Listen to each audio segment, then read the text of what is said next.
Introduction. Thank you, ACLU, and you and everyone here for gathering today. This is such an important topic to talk about hate speech and about basically where we are as a community, as a city, as a nation. So I was thrilled to be able to, when you asked me to come to speak for a few minutes beforehand, I was happy to do it.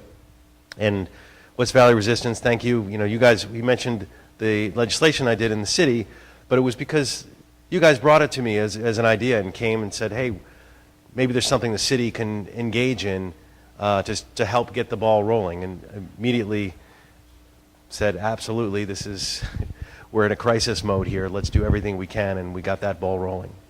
But to the top, and you've got great folks here today. I mean, I'm humbled to be in the same room as all the folks here on the panel, and great folks who have been involved in this world of hate speech and what do we do about it in a productive way. The Lawyers Guild, ACLU, ADL. ADL is an organization I've been involved with for years. Before I was ever in elected office, I was on their regional board and their executive committee and started the San Fernando Valley ADL board, which was going on for a while. So great organizations. On my way over here, I was thinking about this idea of hate speech and where we're at and how things have changed so radically, at least perception-wise for all of us. I know, I remember thinking, because I just had lunch with my family and my kids when my kids were born, what a world we were coming into, and that it was, I was thinking, I think this is a better place in many respects. And my wife, who's African-American, and I'm Jewish, and when I was born, it wouldn't have been legal in certain places in this country for the two of us to get married. So then I have this child and thinking this world can really be different for this child. And especially when my second child was born, Obama was in office, and there was a spirit that things are changing. And now we're in this mode where we have a president whose very first campaign words were talking about Mexicans as rapists and using racial slurs, but all sorts of stereotypes, not only in a dramatic fashion, but really to a very specific ends, and engaging and enabling the country in a way that we haven't seen in a long time. And I can tell you, as a council person, I've seen this enabling of this hate speech, so to speak, and hate actions. I've seen it on the local level, how people have changed in many respects. Part of it's social media. I mean, you go on social media these days and you can see all sorts of screeds that come out there.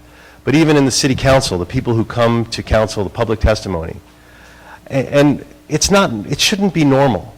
But what I fear is we're getting acclimated to it. I go to council, I don't bat an eyelash when someone comes in a KKK outfit. They do. Every day.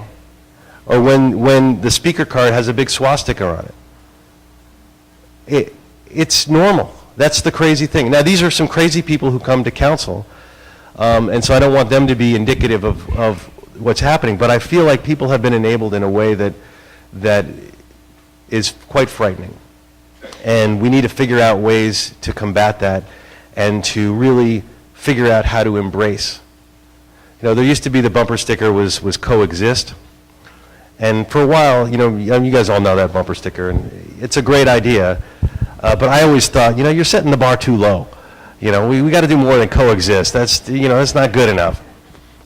So in LA, we have a program in the city we put forward recently. It's called Embrace, and the race is capital letters, and the idea is to do roundtables all around the city. And I participated in one down actually at Herb Wesson's house, where he did one. I'm going to do a couple in my district, where the idea is to really try to confront racial issues that are all around it. Maybe we thought things were better in the past, but people just weren't talking about it, and that could be part of it. So we have to respond to the fact that folks have been enabled to say all sorts of things, so let's address that head on. Let's figure out what is the root cause of some of this stuff, try to make sure that it's not normal, for people to be able to say hateful things. We have to join together, and that's both as a community locally through events like this and discussions, but also legislatively. And you know, I'm not shy about trying to do, you know, introduce legislation to deal with these issues in different ways. Obviously, there is that separation of you know, church and state, and that's also sacrosanct, and especially, you know, ACLU, that I'm in the heart of that you know, that church of difference. I don't know the right word for it, but you know, ACLU is gonna defend the worst of these folks and defend their right to speak, and I get that. So how do we combat hate? How do we combat hate speech with free speech? How do we make sure that people come together? And that's a big part of what this discussion is going to be about. So I've got a lot of ideas, but you don't want to hear all my ideas. You want to hear our panelists. But know that you have an advocate in your city council person. My office is just down the way on Van Owen and Van Alden. Svetlana is in my office, is in the back there. If you don't know her, you should get to know her and my team. And we're here to work with you on all sorts of issues, whether it's hate speech or whether it's issues that are coming up locally or something as simple as a pothole.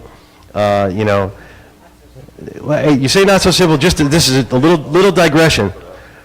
Potholes in the city now, 48 hours on average to get fixed. But that's only after you call it in. You have to actually call it in or I'm getting the hook, I know. So, thank you very much. Enjoy the panel. You know that we're right there and we want to be your advocate. Ken, thank you. Okay, now let's get on about our speakers, what's going on. All of our speakers are very strong civil rights supporters.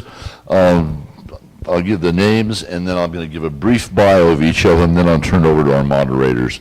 The speakers are Jim Lafferty of the National Lawyers Guild. Jim, put up your hand just so people know.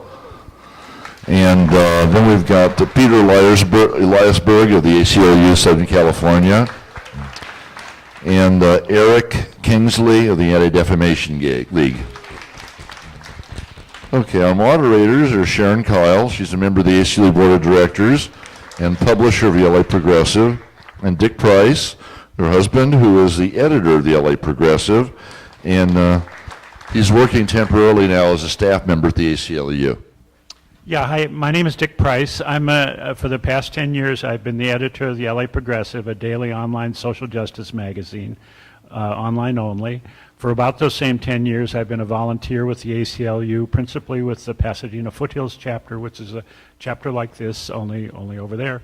I was also on the union board, which governs the ACLU of Southern California, and I recently completed an assignment working with the staff, and you might see Elvia Mesa, Miguel Cruz, and Gabby Rojas. You might want to talk to them after the meeting. I had a wonderful time helping getting some chapters started. We got one started in Orange County, one in Santa Barbara, and one in Antelope Valley.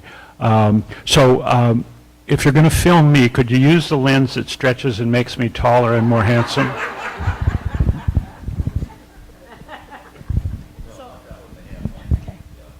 So I'm Sharon Kyle, and I'm not going to bore you with my bio. I think we should just jump right straight into the questions. I will say that I am the president of the People's College of Law, which is one of the longest running public interest training institutions in California. And aside from that, So I think the thing that was going to happen is each of you fellows are going to give an opening set of remarks. Jim, are you going to start? They say. Well, there were several questions that were kind of put to the group ahead of time as general questions that we might all want to address, and I did. The first one has to do with who is a neo-fascist or a neo-Nazi, and I want to make the point that not every, far-right person or group in America today is part of some neo-fascist movement. There are and have been forever individuals, Laura Ingraham or the new Senator Roy Moore from, Alabama, yes, or Steve Bannon. There are all sorts of, Donald Trump, all sorts of folks who are bigots, who are hateful, But that doesn't, in any classical sense, or in the sense we're talking about today, make him a fascist or a Nazi. There are, of course, real neo-fascists and neo-Nazis in America today. Those swastika-carrying demonstrators in Charlottesville, certainly, and the people shouting, the Jews will not replace us, those are genuine Nazis. Why this is important, I think, is because some on the left, who I think should know better, are so angry with the situation today that they act and believe, and act as though they truly believe, that we're already in fascism, or at the very edge of it at least, that the government just hasn't told us that yet or something. Those are serious left groups. They're not the majority of the left, but they exist. On the other hand, there are those on the left who should know better, and who are a larger group, frankly, who truly believe and act as though they truly believe that this neo-fascist scare has been somewhat overblown, that all you've really got here is a bunch of ideological misfits, and not to be taken all that seriously. I think both of those views are completely wrong and dangerous. We're not at the point of America becoming a fascist nation, but we sure as hell should take this serious, growing, for genetic purposes today, hate group growth, be they neo-Nazi, neo-fascist, or just serious bigots, very seriously, so that we do not travel down that road to fascism any further than we already are. Now, the reason, which is another question put to us, I think, for the rise of what we will call, as I say, genetically today, hate groups here and abroad is pretty obvious to me. I think it's the result of the worldwide crisis that capitalism finds itself in, and in this country finds itself in. The election of Donald Trump as president, his snake oil appeal to that large section of American people who had been abandoned basically by both capitalist parties, and therefore bought into the medicine he was selling. And then, of course, you have the huge refugee crisis in the world and the immigration crisis in the world, not unrelated, of course, to the economic crises. And as a result of that, and I think the Counsel man was referring to that in a sense too, that which was once unacceptably racist or misogynist is now, for a significant portion of our population, just another opinion, just another point of view. It's gained that much acceptance in perhaps a third of the country. Then too, there is the ever-expanding use of the internet. And there have been any number of troubling reports in the New York Times and elsewhere lately about how successful many of these hate groups are with young Americans using the internet to seduce them into new hate group formations. And that seems to be growing at an alarming rate. Now, the question of whether or not the First Amendment should protect neo-Nazis or hate groups is, of course, not a new one, and I'm an absolutist where speech and the First Amendment are concerned. My principal motivation for this belief is not a desire to provide protection to hate groups for their hate speech, but to protect those of us in society who are inevitably the ruling class's first targets for censorship. Thank you for having me here today. I actually thought it might be helpful just to, for a little background, to sort of explain to some who might not know sort of what the ADL does. And so the mission statement of the ADL is to stop the Oh, I'm sorry. Yeah, okay. There we go. So the mission statement of the ADL is to stop the defamation of the Jewish people and to secure justice and fair treatment for all. And so to some degree we kind of see these missions as aligned together, because obviously if we're securing justice and fair treatment to all, then anti-Semitism over time should decline. And in fact, ADL actually commissions a poll every year to test anti-Semitic attitudes in the United States and sometimes in Europe, and actually I think it was in 2015, it was almost 80% of the world was had various polls in various countries. And so the good news is that anti-Semitic attitudes in the United States, and we look at this as kind of, to some degree, as sort of a litmus test, is 9%. And if you look historically, that number, going back, 40 or 50 years could have been as high, in 25, 30%, and so forth as you go back in time. And so the way that poll works is there's about 11 questions that get asked, and some of the questions are just sort of like, people hate Jews because of the way they behave, the Jews started most of the world's wars, Jews have too much influence in the United States government. But then the one question, which actually to some degree we see as a little bit troubling, is one of the questions is Jews are more loyal to Israel than they are to the United States. And 30% of Americans actually answer that question yes. And so that's just something that we sort of look at over time. But you have to have 6 yeses in order to be deemed to have anti-Semitic attitudes, and only 9% of Americans have that. And that's, as I said, is a historic low. But in terms of what the ADL does, we do a lot of different things, so to speak. Much of it's education and much of it's monitoring. So, for example, the LA region has a quarterly meeting in our office with all the law enforcement personnel in the greater Los Angeles region, the head of the LA FBI, the chief of police of LA City, the sheriff. The sheriff actually, McDonnell, chairs this committee, and they exchange information about what sort of hate crimes are going on in the LA region. And then ADL has an individual, there's 8 of them nationwide, there's one just dedicated to California, that basically monitors social media, other types of social media to find these hate groups. And then that information can be shared with law enforcement. This is especially important, obviously, because of Fourth Amendment concerns, so that when there is some sort of an event, we can maintain these databases of these different symbols and other types of individuals that are involved. And then the FBI or local police can contact us and says, oh yeah, we do have information on this or that. Or sometimes they don't even know what a symbol might mean. And then we're able to assist them in that regard. So that's a useful service we think we provide to the greater community by able to have this specialized information. The main thing probably the ADL does is more sort of not when crisis emerges, but sort of trying to bring a lot of these numbers down in terms of hate and anti-Semitism and racism. And so we have 2 signature programs. One's called No Place for Hate, and the other's called World of a Difference. And we spend a lot of time in schools, and different schools will sign on to these programs, and we educate kids, especially on like anti-bullying, which obviously has been so prolific now. We've had meetings with folks in Silicon Valley and so forth to try to see if there's ways to limit them, and they've been engaging with us. And then sort of the last thing we do some Israel advocacy, because obviously part of our mission is about the defamation of the Jewish people and trying to assist Jewish groups, especially on college campuses, with this boycott, divest, and sanction movement to try to create some sort of fairness in terms of how Israel is treated in college campuses and in the broader world.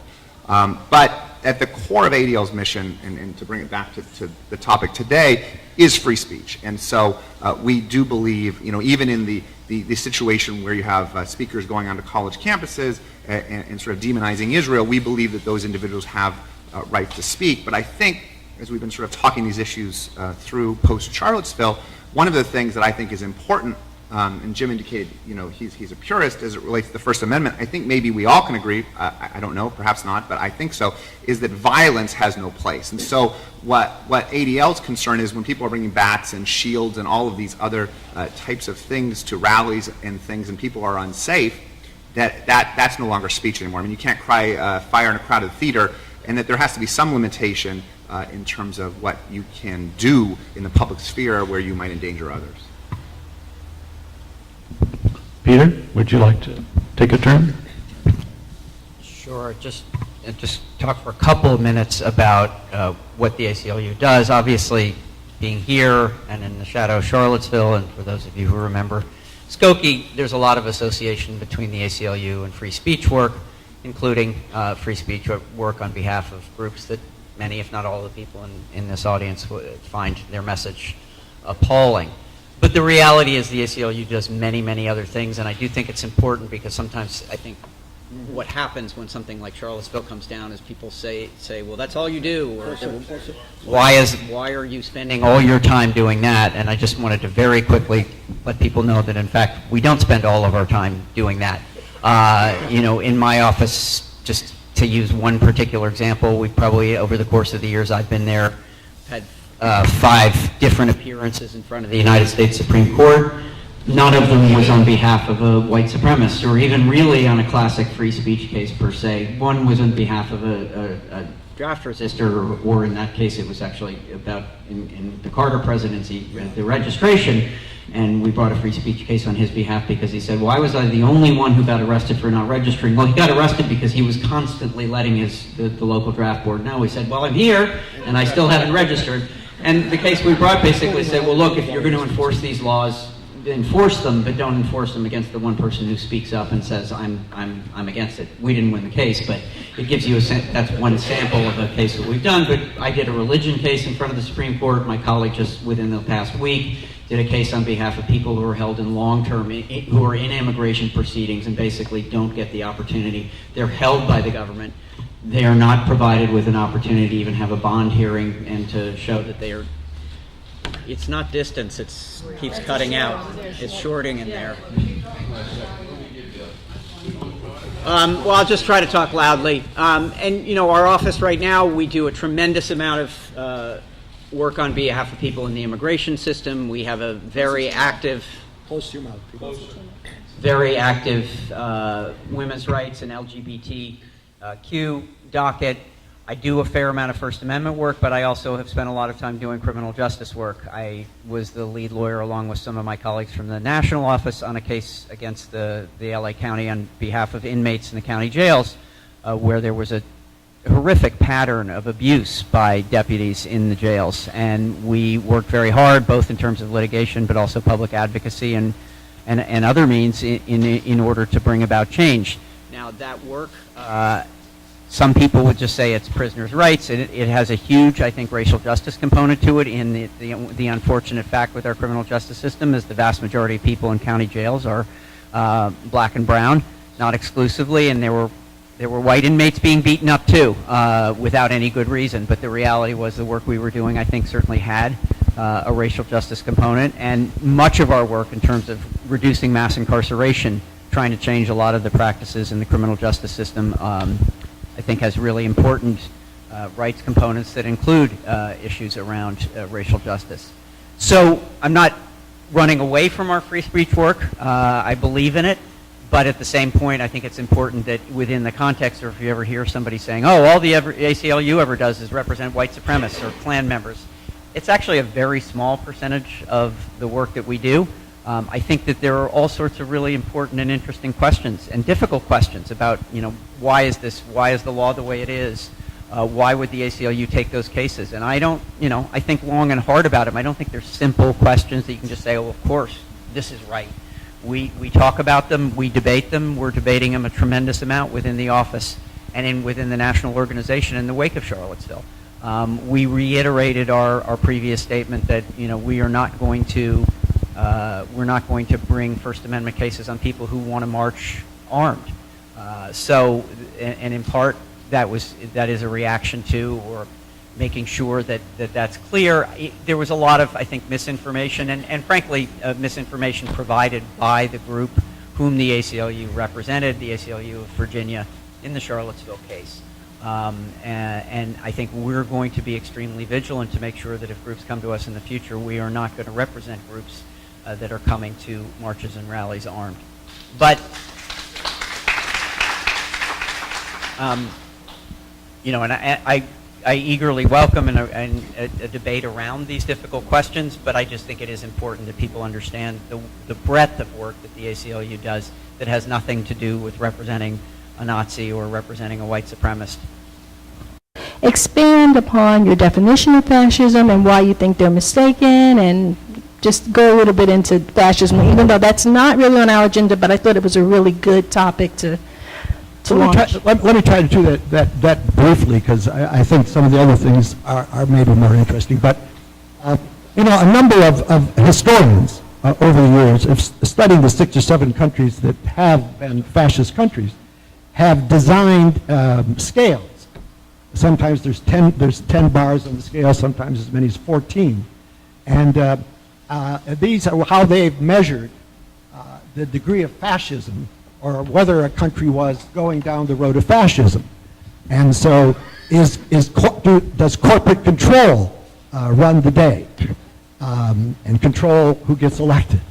Does the country rely on the military more than on diplomacy? Does religion play an undue influence in the decisions that are made by the government? Is there an other that is hated and used as a scapegoat? And I could go on, and if you take any one of those tests, 10, 11, 12, 14 of them, you can certainly see that the United States is not at ground zero, that the United States has certainly moved up on all of those scales a bit. But you could make that argument for an awful lot of countries in the world today, frankly. And so whether those scales are useful or not is one thing. What I try to say to some of the people that come to our office who want our help in policing a demonstration or whatever it is, or want me to speak at one of their rallies or something, who believe that we are basically already in a fascistic country, is I say to them, if we were, you and I wouldn't be having this conversation as we're having it, and I wouldn't be joining you next Wednesday on the street corner to talk about what's wrong with this country. So you don't want to be wrong and sound silly. On the other hand, there was an example recently in Oakland where they've had a lot of problems, and the neo-Nazis gathered, and a group of leftists who I think did the right thing, and I'm hoping we can talk about this a little later in more detail, had a counter-demonstration right where those Nazis were demonstrating, and they outnumbered them 100 to 1 or something, and the Nazis didn't stay long and left. Another group of hard leftists held the demonstration 6 blocks away because they're of the belief that, well, you shouldn't really pay that much attention to the Nazis. They're just these ideological misfits. I think they're wrong. I do think confronting the Nazis in public places is what we should be doing, and I can give a couple of examples of how that has worked rather well when we get to that point in time. Is that? Okay. Are we also, one other thing, though, I feel compelled to say, because it is so interesting, and I'm torn about it myself. It's Peter's statement about not being willing to represent now groups that come armed. And as Peter knows, there's been debate about that within the ACLU. And in fact, a letter was written recently by the former New York director of the ACLU, Norman Siegel, signed by a number of other longtime ACLU members, in which it says, refusing to represent armed groups as free speech clients would have meant turning down, say, the Black Panthers. So why a distinction between the Black Panthers, who came armed, and the ACLU representative of these people? If you're in an open carry state, we may find ourselves in the day when the counter-protesters to the Nazis bring arms to we're not at that state yet. I hope we don't get there. I'm not advocating for that. But I'm troubled by the notion that because one or more people in a protest may be armed in an open carry state, that the ACLU would not represent them. I would wish it would, frankly. The last thing that letter makes a note of from Siegel, again, is that making presumptions about a group that carries arms may be used to invent rationales for declining to represent certain clients. I also think that's a part of the slippery slope when you do that. I mean, you don't necessarily, now if a group has been carrying arms and they've been using them at demonstrations, that's a rather different situation. But if a group in an open carry state has their guns with them because they're gun nuts, that doesn't mean they're necessarily going to use them. If they've been demonstrating before and haven't used them, again, I'm an ACLU member, and I would vote to represent them. So thanks, fellas, for the introductory remarks, and thank you to the San Fernando Valley chapter for setting up a whole series of questions that we're going to ask. And I believe at the end, I think Ken said there will be time for questions from the audience. But I'm going to depart from that, and I would like the other two fellows to respond to Jim's last comment that we ought to defend groups, armed groups. What do you think about that, Peter? Or, yeah. It's a little bit outside the purview of the ADL, but is that better? Yeah, it's got a long cord now. Long cord. I was saying it's a little bit outside the purview of the Anti-Defamation League in terms of armed versus unarmed, but I guess my own personal opinion is that it seemed to be that's the job of law enforcement to maintain the safety of the protest area. But I agree with that. Okay.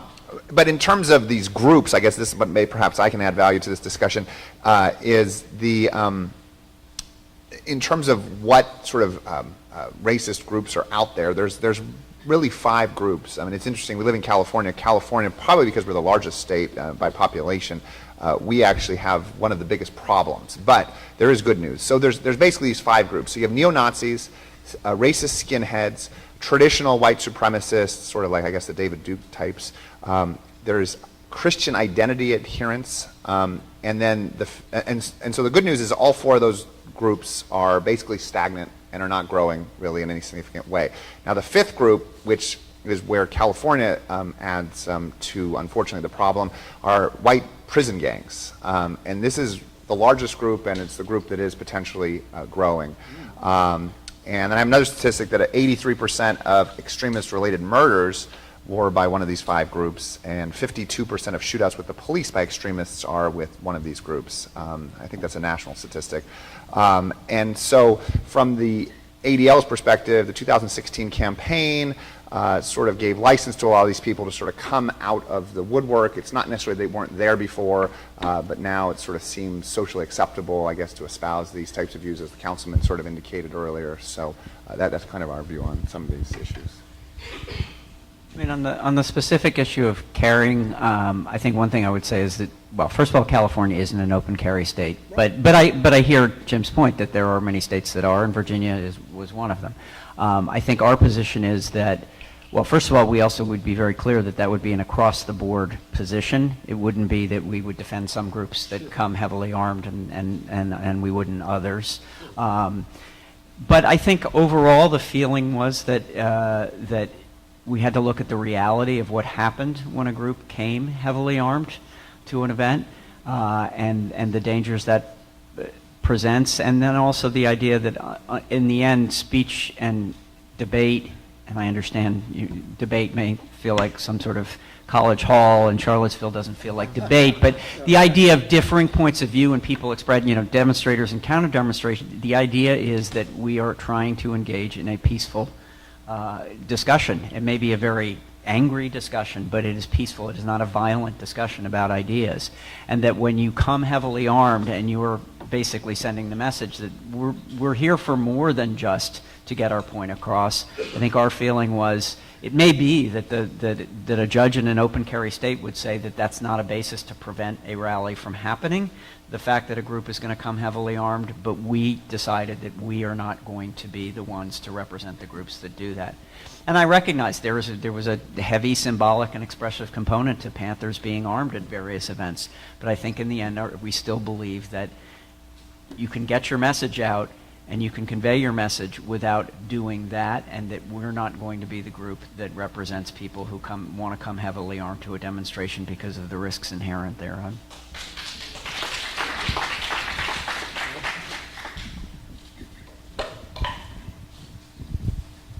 By the way, what if they were protesting to make it an open carry state? Or what if it's an open carry state and there was a law pending to change the law? Would that change your mind on that at all? I knew Jim was going to play the law professor. The classic law professor gambit is when somebody sets out a principle, you push the principle to the one place where it seems like. And look, that's a great question, and it's a very hard one. I mean, I came up with it's a little sillier, but what about people who want to return us to feudalism, and they want to go to a march wearing armor and having crossbows. I get that there can be a very tough situation where it feels like being armed is really sort of the ultimate expression of your resistance to something, and I think Dick gives a very good example, and I don't know what we would do when and if that day comes where someone comes to us with that situation. I think it is a tough question all around. I don't think. Yeah, and I'm not trying to minimize. I'm not saying Dick's position is, Jim's position is crazy. I think these are hard questions. That's just the reality of it. Thank you so much. Actually, Peter, you said something that sparked an idea in my mind, and I'm wondering if when we think about hate speech, where does the intent intent, to me, seems like it's one of the key components in defining what hate speech is, or any form of expression. Recently at an ACLU meeting, Hector Viagra talked about how the ACLU will not protect the speech of those who want to march in full KKK regalia, because the intent of them wearing these hoods is to instill fear. So if anybody wants to take it, when we talk about defining hate speech, I don't know if there are any solid definitions, but it would seem to me that intent plays a big part in that.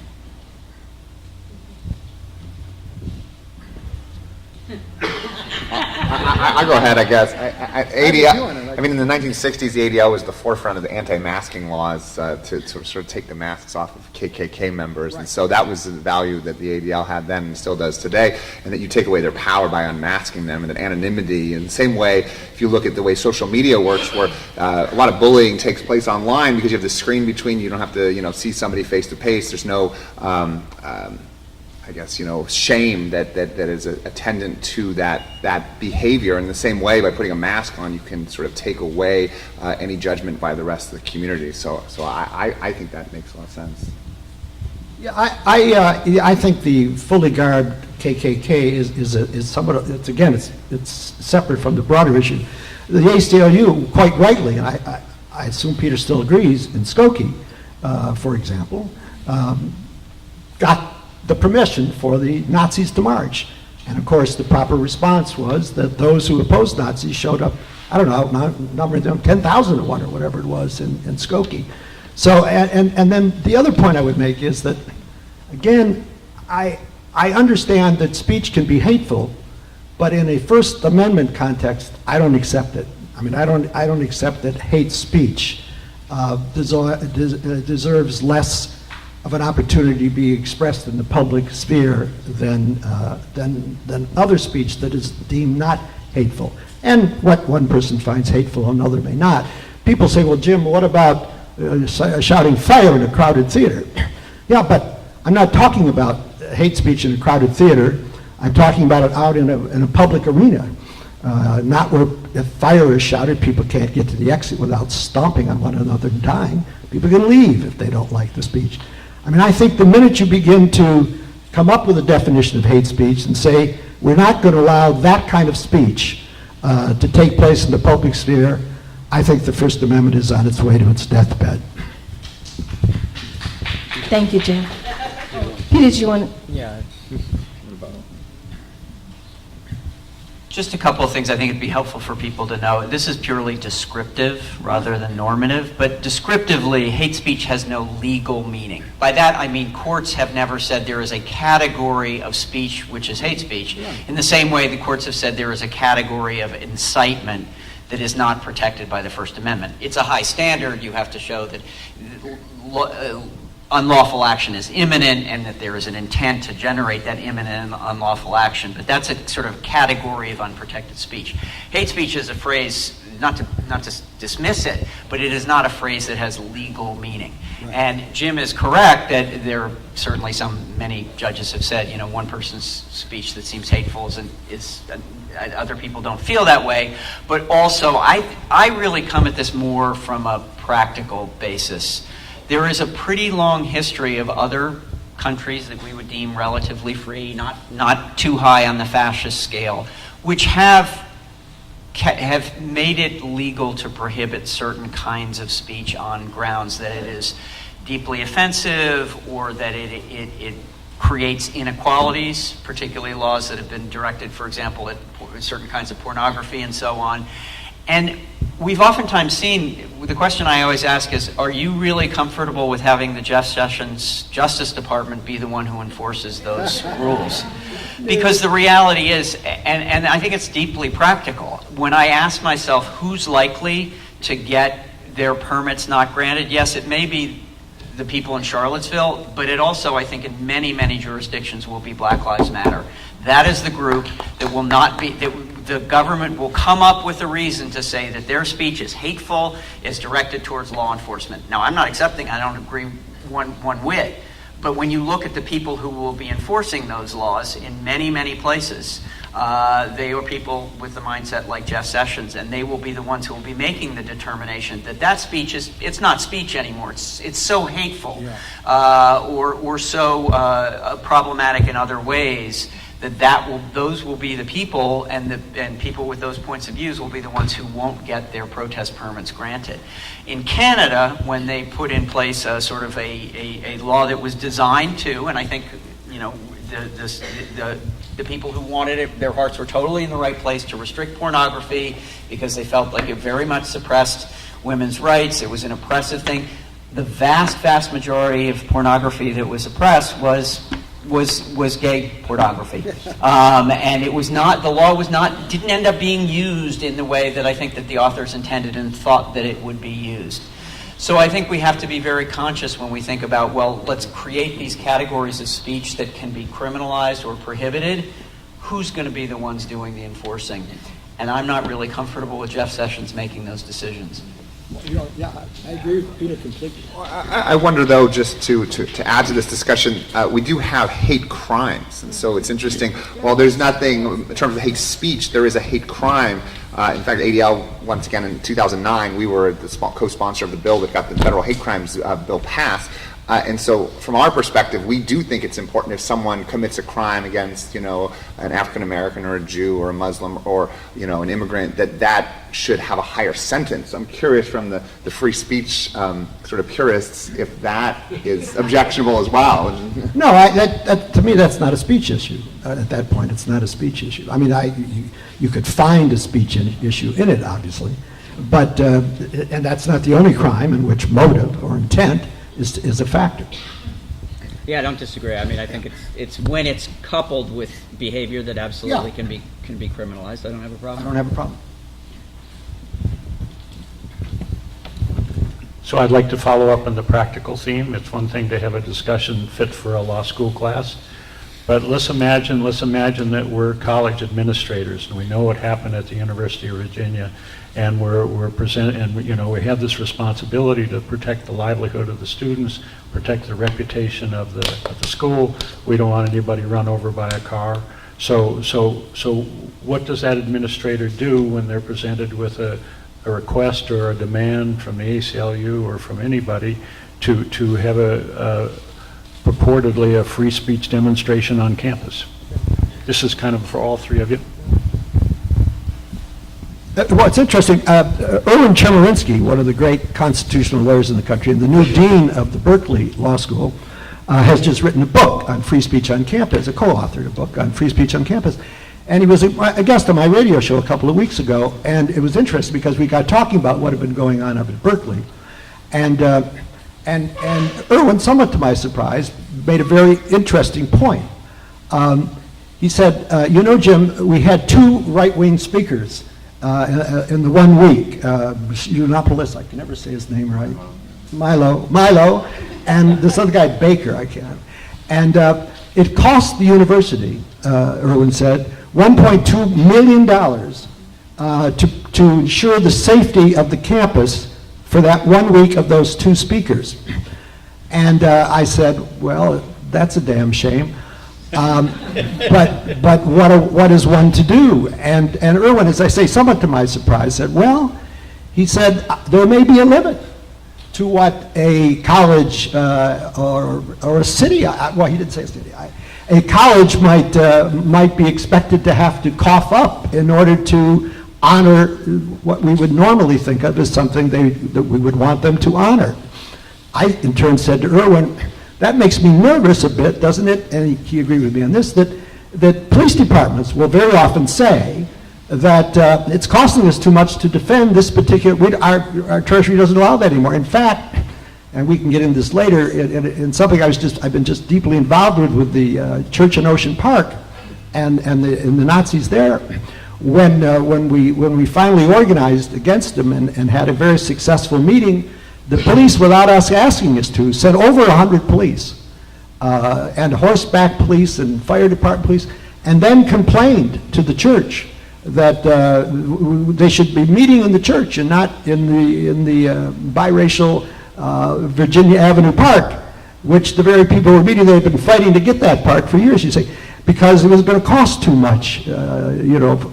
And I really would be interested in hearing Peter's thought on mine. I haven't made my mind on it, but I generally think that you can't put a price on free speech. But the only experience that we have has to do with sort of anti-Israel folks that come onto college campuses, and what ADL will typically do is we'll advise the administrators, especially, I mean, it depends on who the speaker is, but if it's somebody who's, you know, talking like death to Jews or those types of speakers, that the university should make it clear that they're not endorsing the speaker. And so I think that an administrator can within the confines of free speech, say, okay, we're going to allow this speaker to speak and have their way, but we're not suggesting that, you know, that we're endorsing this speaker in any respect. And so I think there's going to be a balance. But to your point about the costs, I do think you're right. It obviously, budgets aren't unlimited. So at some point, yeah, what do you do? But I guess we're probably not there yet, you know.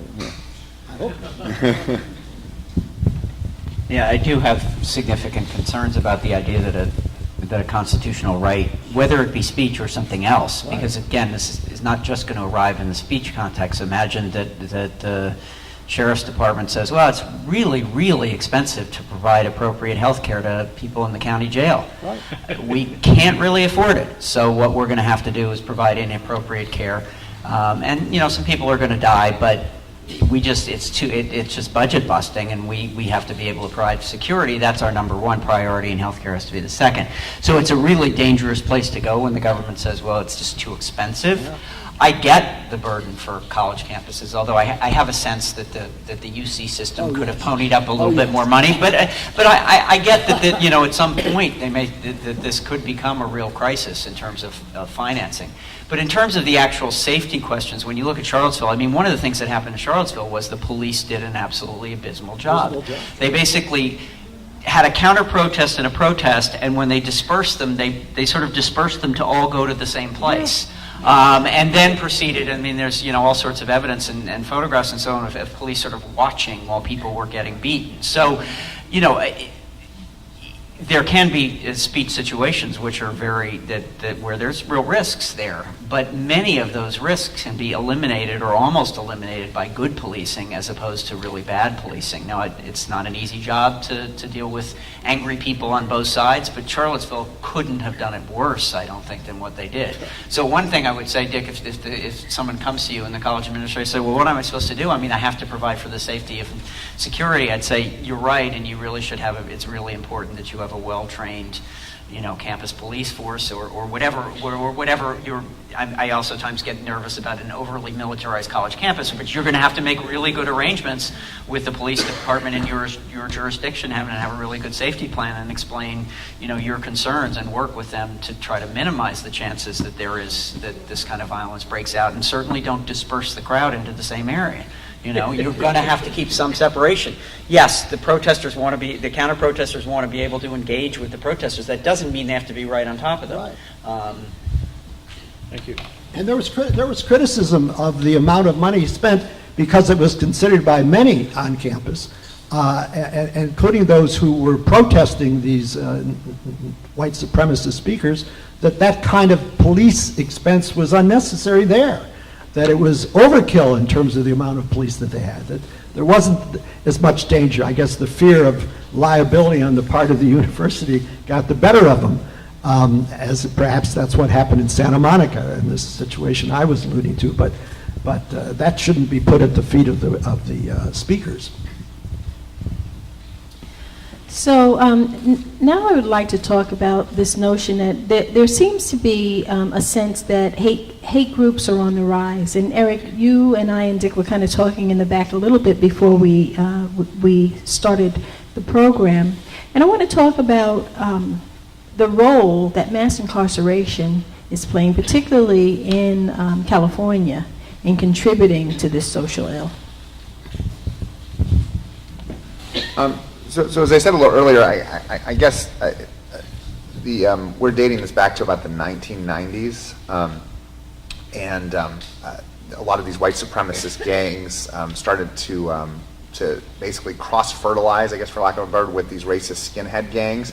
And so there was this, especially in Southern California, there's something called, they call themselves Peckerwoods. It's sort of a sort of a strange name, but and they do that with pride, and there's kind of this subculture, and it sort of comes out of Southern California, so we can be really proud of that.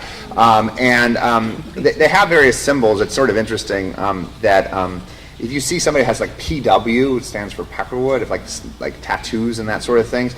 You also might see WP, which would stand for white power. Some people, I guess, want to hide it to some degree, but like put it out on themselves. They'll convert them into numbers. So you might see like 2316, which is sort of translating as WP, or the reverse, 1623 for Peckerwood. The other thing you can see is there's something called the 14 words. It's their slogan, and the slogan is, "We must secure the existence of our people and a future for white children." And so 14 is a symbol that's used, and then the sort of the big one is 88, which is H is obviously the 8th letter in the English alphabet, and so Heil Hitler, or HH, is typically a big white supremacist symbol that you'll see. And so as a result of all these people mixing together in prison and now online, once again, though, I don't think it's like, it's increasing to some degree, and there's more instances of it, but it's not like going up 500%, it's like going up 100%, which sounds terrible, but the baseline was starting at a relatively low number, and a low number of people, and so while it's important to be concerned about it increasing, it's not like a huge segment of the population here. I mean, if anybody was watching the news, evidently they had a follow-up Charlottesville rally last night, and I think there were only 50 people that showed up. And so it does give us some comfort, I guess, that there's not a huge number. They had their one shot, and everybody showed up from all across the country, I guess, and then it's hard to get people to come out, sort of follow up things. So I don't know if that's good news, but at least it's some comfort.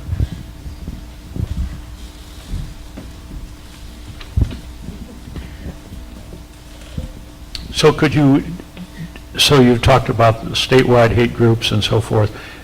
What are you aware of in LA? The big areas where the hate groups tend to occur, probably just because of gentrification and just costs of living, tends to be in the Inland Empire and also in Palmdale, Lancaster area. That seems to be where the concentration is. Not to say that there's not hate groups in LA City, but that tends to be where the vast majority of them tend to live and be located. And to this other point, I don't know if you want me to just jump ahead, but we're going to ask about Latinos. And it's interesting, I didn't know about this. I actually emailed my staff at the office on the west side, and there's actually a group called the Nazi Lowriders. And these are members that have sort of focused their rage on blacks, who they consider to be like racial, like race traitors or some sort of term like that.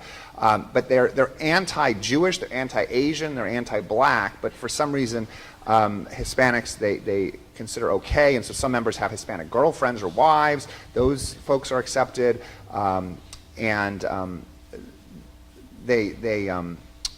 they have I guess one person explained, they interviewed one of the members of the gang, you must have at least half white blood but no black blood. And so there's this sort of weird exception for Hispanics in some groups. Do they do a DNA test? I don't know, now they have 23andMe and all these other things, so maybe that's going to be a requirement. Yeah, I wanted to get to this point anyway, and I don't think it's too far removed from your question. One of the interesting things that's happened in LA is, and this has been true, this isn't true up in Oakland, but it's been true in other bigger cities as well. A number of these groups have come and held protests, neo-Nazi, neo-fascist, white supremacist protests in LA. And every time that happened, they were vastly outnumbered by our side, vastly outnumbered. And the last few times that they've announced they were going to come, they didn't show up. We did. Sometimes we had advance notice they'd canceled, so in smaller numbers. I'm thinking, for example, in Venice about a month ago, they'd announced they were going to be on the boardwalk at Venice, but they've been so outnumbered, so they didn't show up, announced they were canceling a series of events. We showed up anyway, there were about 700 of us, according to the police. But And I think, and so therefore, that we haven't been experiencing anything of that on any significant scale. But if you go to Spencer's website or you go to some of the other websites, they talk about wanting to focus now on smaller towns and smaller communities, which is why I think they moved into Santa Monica. It's sort of an odd choice. But they took on the church in Ocean Park and its racial justice committee. But again, just if I may, what we did there was not hard to do. These Nazis have been showing up at their monthly meetings for a couple of months and making it impossible to meet in the community house in this park. So they asked me to come out and do some training. I did a training. About 60 people showed up. We did a training. But then I said, it's not enough just to know how to, not engage and all of that. You need to be proactive as well.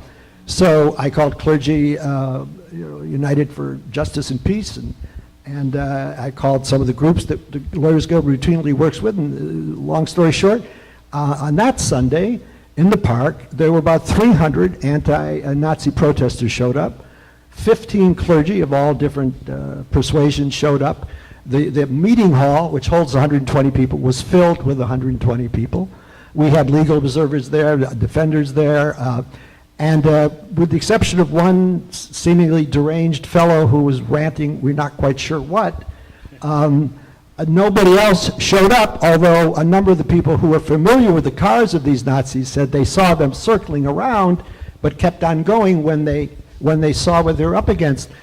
And I do believe, in addition to the educational things and all the other things that should be done, that they should always be taken seriously, and that kind of response, that kind of united, peaceful response is critical if we're going to win this battle.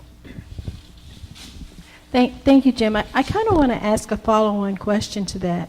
Because one of the questions that is on the sheet is we're asking, are these groups growing? And as a person who belongs to a category of people that are all often, and maybe even in the United States, always the target, I'd like to say that it appears that Donald Trump and the election of Donald Trump has ushered in a new expression of the most egregious, extreme expressions of racism.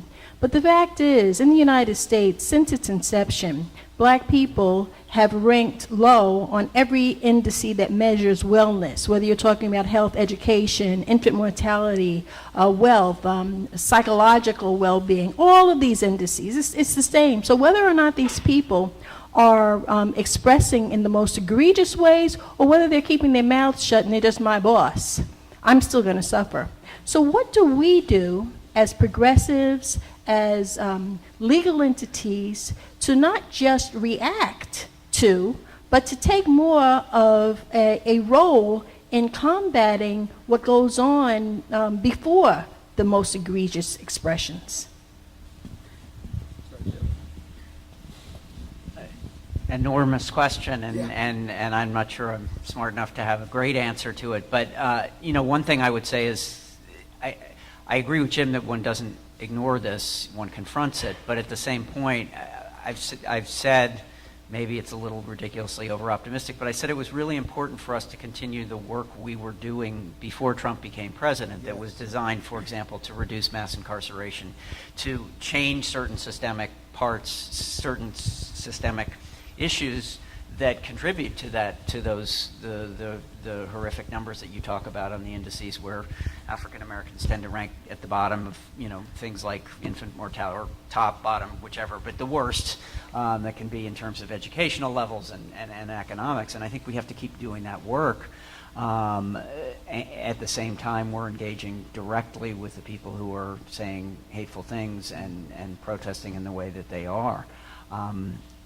But there's so much of that work to be done, and these are enormous systemic changes. So it's daunting, but I think that's all I know how to do is roll up my sleeves. And while I have done in my own case a few of the things that I'm taking on directly relate to Donald Trump, but I'm also continuing to work very hard on bail reform legislation or pretrial reform legislation, with the idea that we need to desperately or dramatically reduce the number of people who are sitting in jail because they are just simply can't pay bail. And again, the more of them are black and brown than anything else. And so that kind of systemic change is one way to get at some of the issues that you're talking about, certainly not all of them. Obviously, I mentioned earlier about some of the educational programs we do, but I think it's also engaging with people who might not traditionally agree with you. I mean, I know that at the ADL we do a religious dialogue where we engage with Christians and Muslims, and we try to have dialogues with them. We've done different things where Jews and Latinos meet together, and Jews and Asians meet together and talk about issues of common concern that you can do together, and building coalitions, working with the NAACP, other types of groups to come together. Perhaps now we have to reach outside our comfort zone and meet with some of these people in the middle of the country, perhaps. You know, there's this opioid crisis, because you were speaking about, incarceration and drugs. Now white America is sort of having this sort of quintessential problem where it has a drug problem, that perhaps now they'll be able to see that some of these issues, of addiction and so forth, they have to be dealt with not by incarcerating folks. And so there may be opportunities to engage in other ways, and I think that's the only way that we make change in the country, is if we actually talk to people.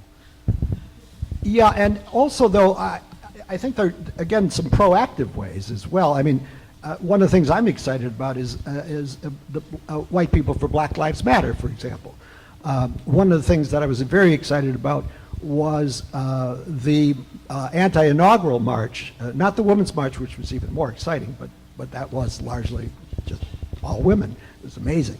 But the one the day before that, which was still quite large and a huge downpour, was perhaps the most diverse march I've seen in LA in a long time. My point being that identity politics aside, and we can talk about that another time, I think it's critically important that the various victims of this administration, victims of this right-wing, bigoted, awful government, unite and understand that it's a common battle. And lend that hand, so that the immigrant rights battle is not different from the battle for those who are homeless or can't afford the rent. It's what's happening to black people. They may be getting shot in disproportionate numbers, but that police abuse of black people is not unrelated to what Latinos are experiencing, and so forth and so on. And to the extent that people, and I've noticed it more in LA in protests than I ever have in 25 years, and I'm really heartened by it, that people of all the movements, when there's an important march. Even yesterday, there was a not large gathering on a corner at a metro stop around Korea, which I think is unbelievably frightening at the moment. I go to those things whenever they happen. I speak at them, but there were Koreans there, but there were Hispanics there were African Americans there were, I don't know, just people there. And that's a good sign. And so that to me is one of the best things we can do. So hate groups are clearly on the rise from the last 4 or 5 years. I mean, certainly, it's not clear if the hatred was always there and it just feels free to let it. But still, I bet a lot of us don't know anybody in the Ku Klux Klan. I bet we don't know any Nazis. But what if this right-wing movement really gathers steam and becomes a much more dominant force? I mean, so we've been talking about protecting ourselves from groups on the fringe. Well, what if we're on the fringe? When do you see us, and what should we do with our free speech to combat that rise, which has a horrible history in the world?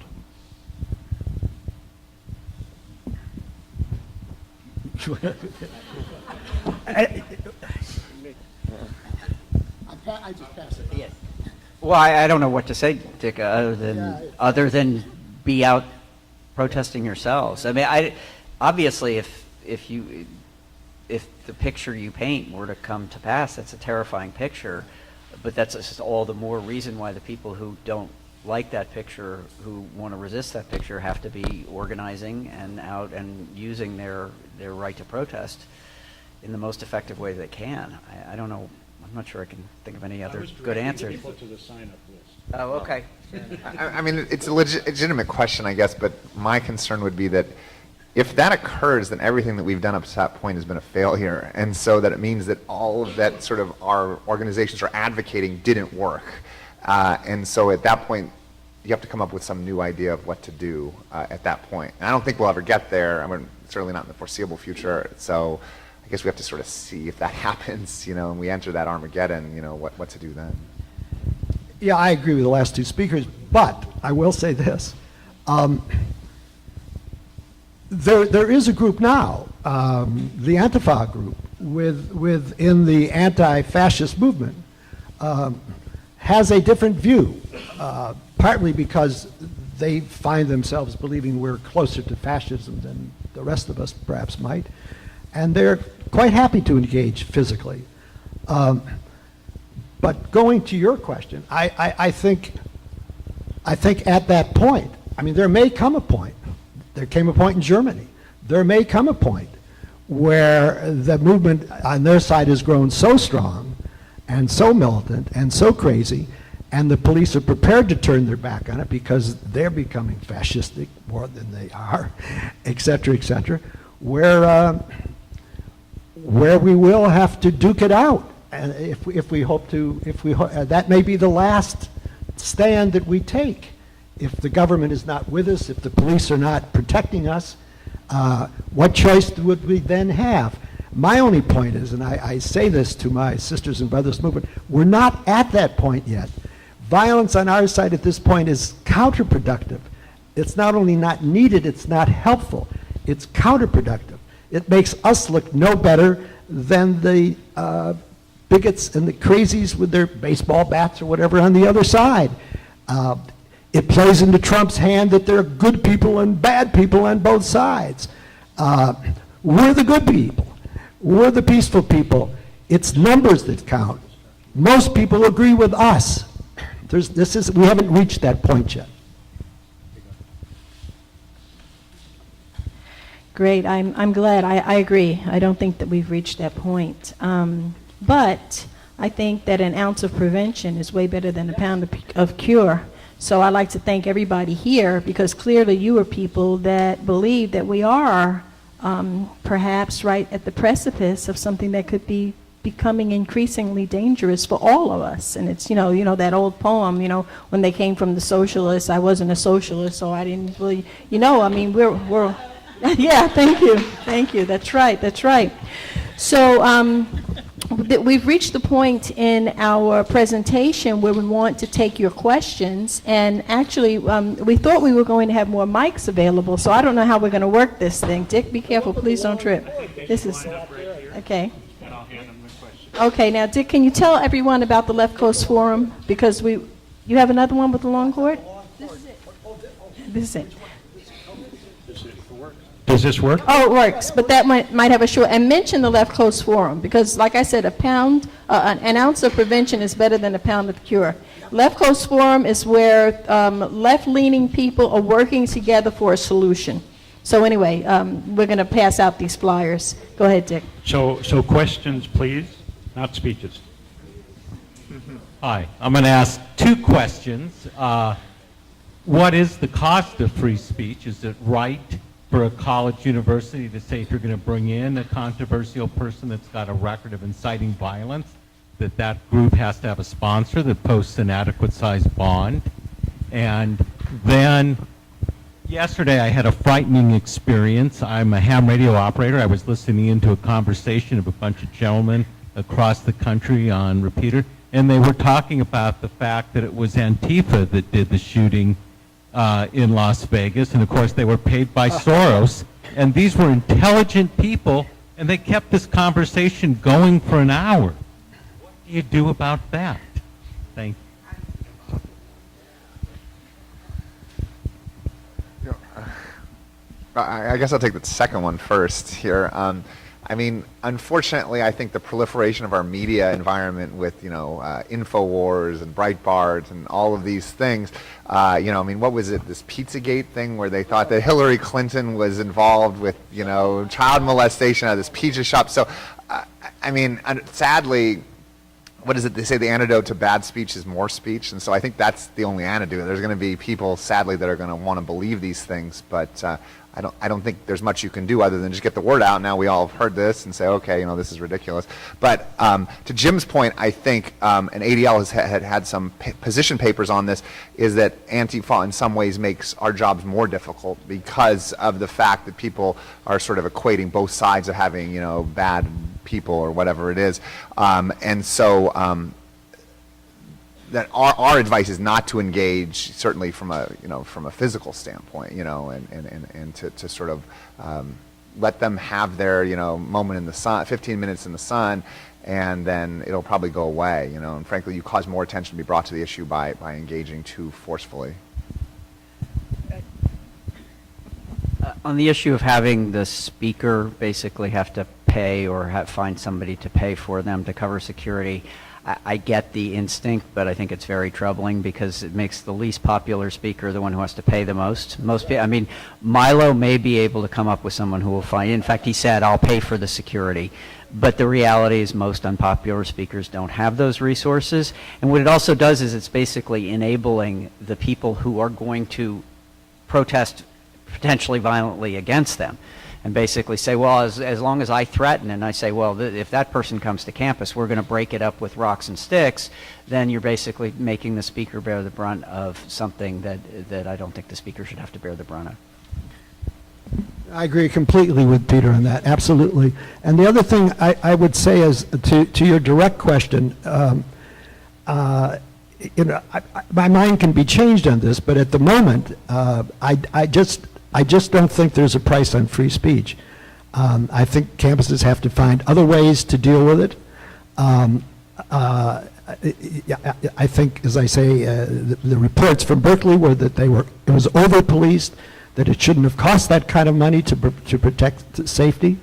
You know, there's got to be other ways to deal with it, because as soon as you put a price on it, then it won't just be a college campus. It'll be too costly for LA to police some angry anti-police abuse rally, which is coming up, by the way, on October 22nd again.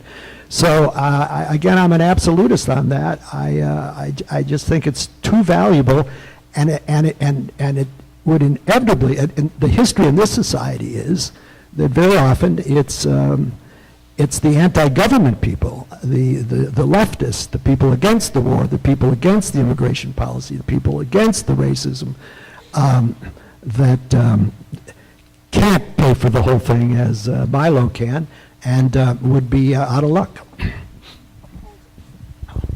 My friend Dick wants me to introduce myself and the rest of us. I'm Linda Milazzo, fortunate to be pre-retirement, published by Dick and Sharon. This is for you, Eric. I'm really happy you're here, and especially now with rising anti-Semitism, the ADL is definitely needed more than ever. I speak to you as a proud and active member of Jewish Voice for Peace and a supporter of BDS. And I'm curious as the linkage that you made between BDS, kind of almost sounding like a hate group. BDS is boycott, divest, and sanction. And it was created to boycott products made in the illegal settlements, illegal based upon United States determination in the Arab lands and in the Palestinian lands. So I think that that is a legitimate position to take, but I'm just curious. I'm a Jew. Most or many proponents of boycott, divestment, and sanction are Jews.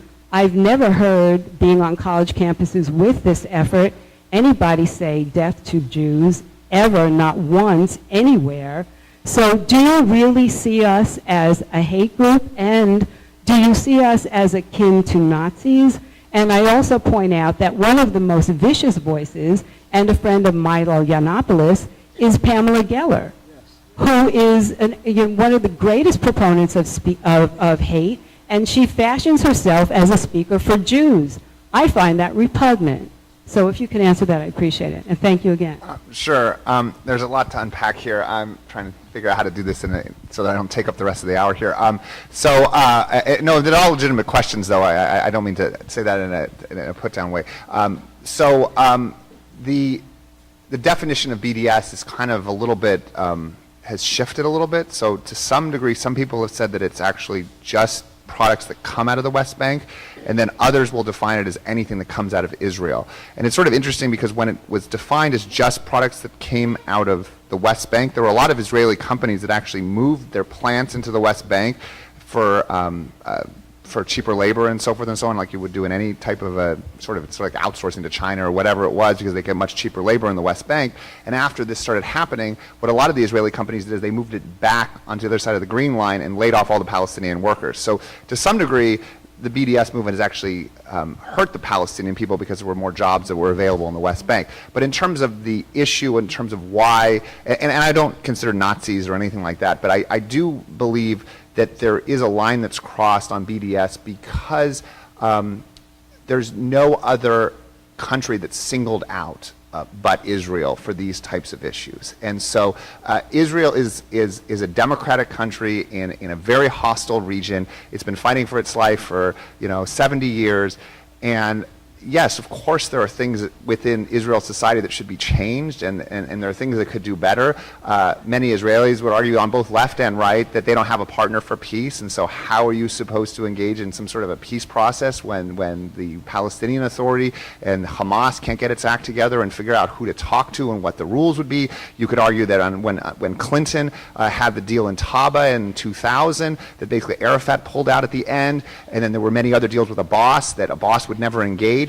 And so the Israeli position could be, we're very frustrated. We'd like to have a partner in peace and figure out a way if we can get our security guarantees met, and that the BDS is really just, and there are some that will take the issue and demonize Israel to the point, and I guess the ADL's position is that it's, and I'm getting a little stream of consciousness here, sorry, but is that it's because folks are Jews, and especially the Europeans that have sort of used this as a bludgeon to say, ha, you guys are like sort of we were in World War II, which it's not even close to what happened in Europe in the 40s. And so those are some of the reasons why that we believe that BDS goes too far.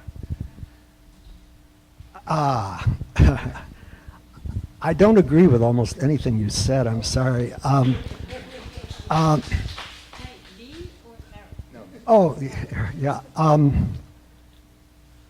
First of all, it's not the only country that has been boycotted. South Africa, of course, was boycotted. And nobody claimed that we were anti-white people when white people marched at college campuses to boycott South Africa. Boycotting Iraq or Syria or Afghanistan or Pakistan or all these other countries, but you're boycotting a democratic country that seems to have... Israel, well, first of all, I don't accept that Israel is a democratic country. So, you know, if you're going to keep interrupting me, we can do this back and forth. But I was going to be brief. I don't see it as a democratic country, and the reason for the BDS movement, it's very difficult. It's what, 60, 70 years of occupation. I mean, nothing else has worked. Depending on which wars you're talking about. So let's not get into all those side issues. I'm simply saying the notion that someone is somehow anti-Semitic, or that a slogan or that a cause is anti-Semitic because it wants to bring humanity to the Palestinian people.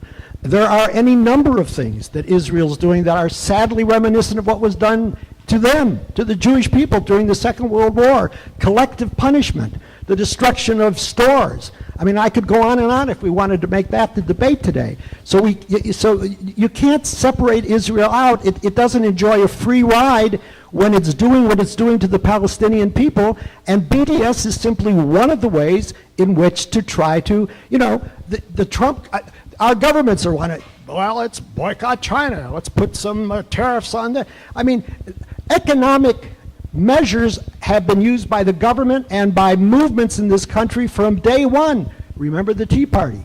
I mean, so I don't think Israel is entitled to a pass or entitled to write it off as just another example of anti-Semitism. It isn't that at all.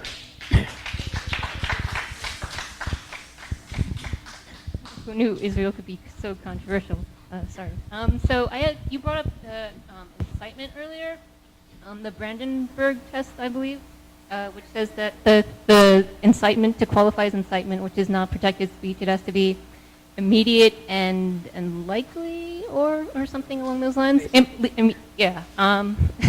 So I was wondering why I am technically a legal idiot, but so why historical precedent and current violence isn't taken into account, which is largely like a white supremacist violence and stuff like that in this country. Why that isn't more of a taken into account when you're looking at incitement as like what is likely to happen by these fringe elements who have committed more acts of violence and terrorism and things like that in this country.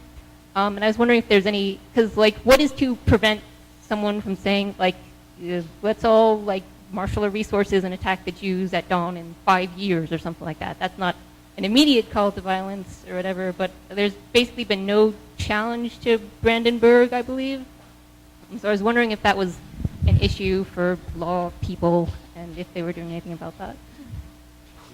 Well, you're right that under the Brandenburg test, if somebody said, let's all work to foment revolution and attack, kill all the Jews 5 years from now, no, that would not be deemed to be incitement under the First Amendment, as the court has defined it.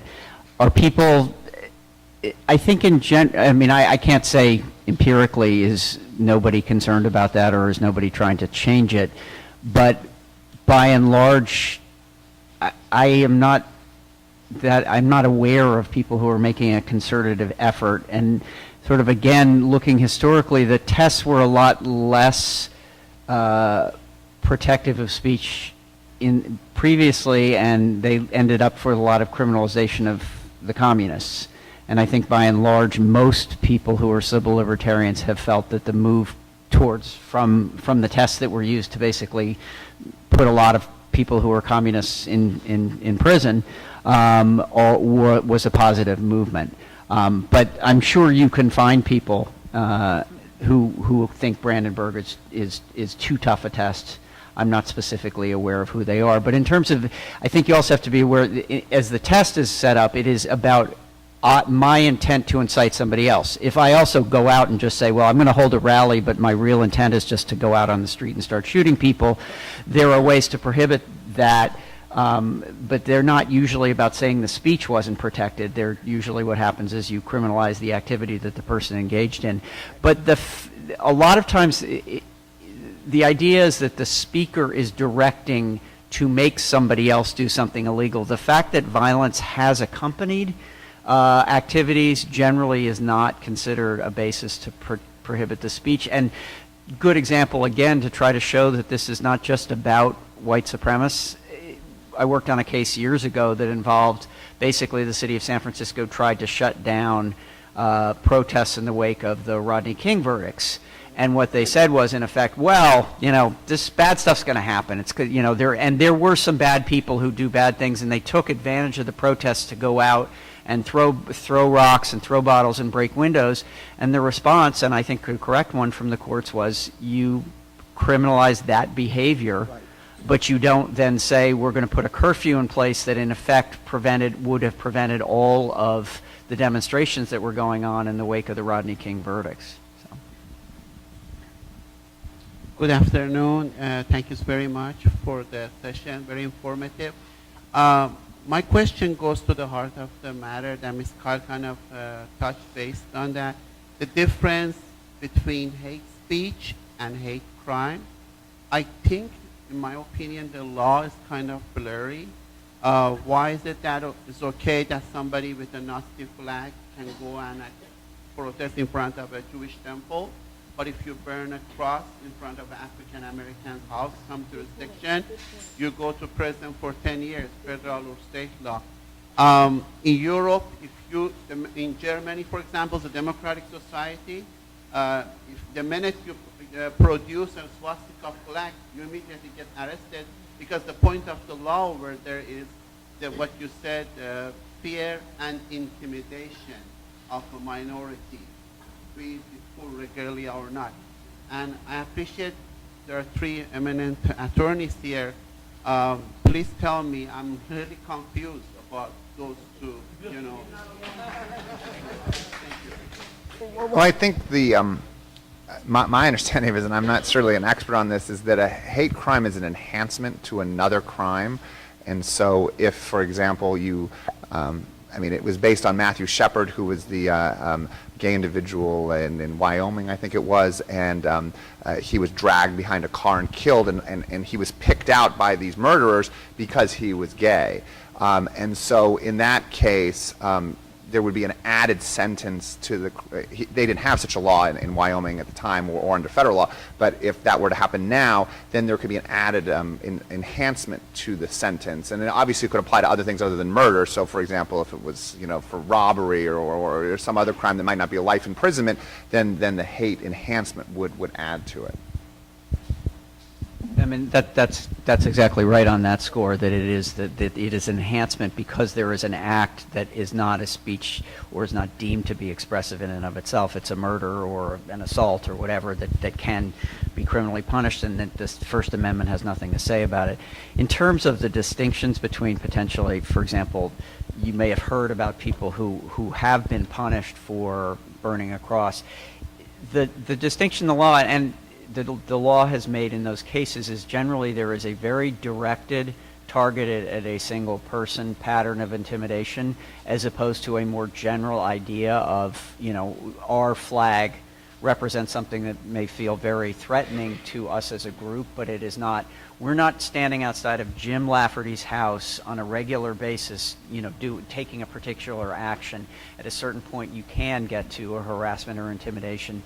But in a more general sense, the sort of more general expression of a political idea, and again, I'm being descriptive here. I have my own opinions about things, and I don't necessarily agree in every way, shape, and form with every case about speech. But the general idea here is that you can get to a point where you are so targeted that you're intimidating. But in general, the expression of holding up a Nazi flag in general is not under our First Amendment deemed a basis that it's considered a form of expression that cannot be punished by the government.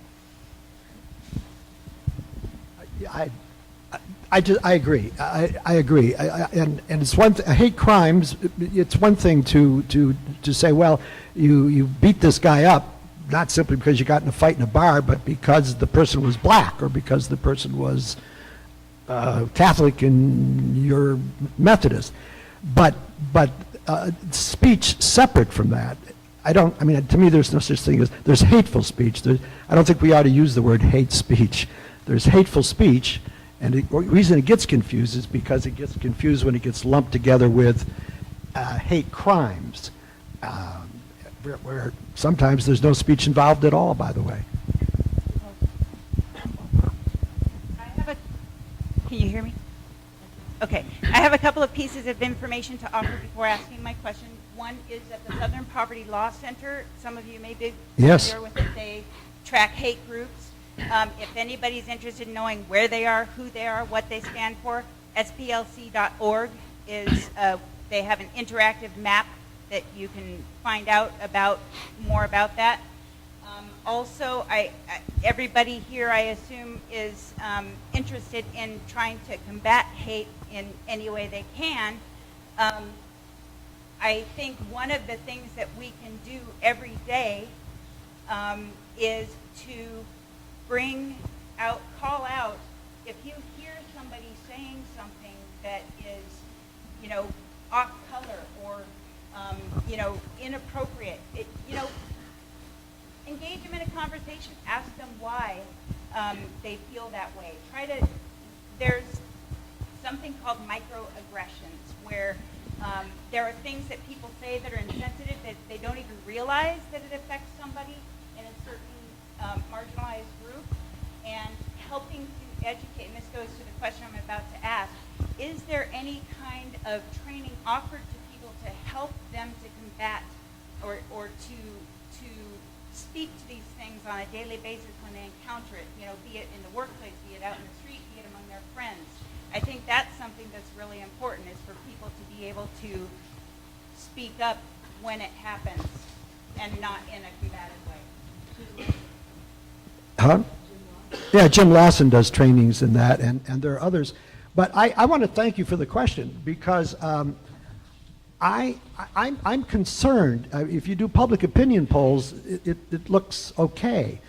But the impression I have in this country, and I'm not sure I'm right about this, I'd be curious to know what the other panelists in the audience think, is that the right, the hard right, the hateful right, they're not shy about speaking up, and they're out there, and you know, if they only 20 of them, they do show up, even if for a while at least they did here in LA. So I think you're right. I think not letting the most casual comment go by suggests that you perhaps agree with that comment. And I think that's terrible. I'm concerned because, I'll give you a quick example. I was at the theater last night, at the Victory Theater, by the way, which is out around here somewhere, reimagining Hedda, something like that. Extraordinary play. See it. I recommend it. But, and I was wearing my button with Trump and a cross through it. And a couple of people came up to me and said, "Aren't you afraid to wear that button?" And I said, "No." But I do worry about that. I do worry about people who are with us but are afraid to go to that demonstration, who are with us but are afraid to speak up. And I think the more of us that do speak up, the more of us that do show up at rallies, what have you, will hopefully encourage others to do the same, so that, because most people in this country are not with these bigots. They're not with these misogynists and anti-immigrant folks. And our job is to rally them and have them expressing that in every way we can. I just wanted to add briefly, probably many of you are aware of Harvard University has a thing called the Project Implicit. You can go to Project Implicit or just do a Google search, and it helps you to identify your own unconscious biases. My question, actually, I really want to applaud the ACLU for their stance on not protecting people who come heavily armed to a protest.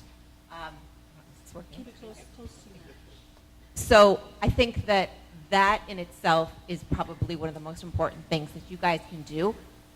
Again, just talking to Jim and just what you just said, the intimidation factor of going as an anti-protester to a rally that is anti-Semitic or whatever it is, and they're all heavily armed. Those people are no longer individuals carrying an arm. Those people are now a militia who are personally threatening me, threatening my beliefs, and threatening who I am. So now, am I going to go to that protest? Probably not. If I'm if I'm a Jew or I'm black or I'm Muslim, and I'm going to go to one of these rallies where everybody's got a gun and they're threatening me, do you still feel that that's their right when you have a large group of people who are armed, regardless of the fact that they're legally able to carry that as an individual? They are no longer individuals. They are now a militia. Yeah, that's why I'm opposed to open carry states. I was simply making the point earlier that in an open carry state, people have the right to do that. It troubles me that in the absence of any history of violence on the part of that group or anything else, they may be there in part because, people don't go to demonstrations for just one purpose necessarily. So they may show up at some demonstration about getting down the Statue of Lee, and they're carrying their gun because this is an open carry state, and I'm going to take advantage of that. I fought to make this because I think everybody in this country ought to be able to carry a gun.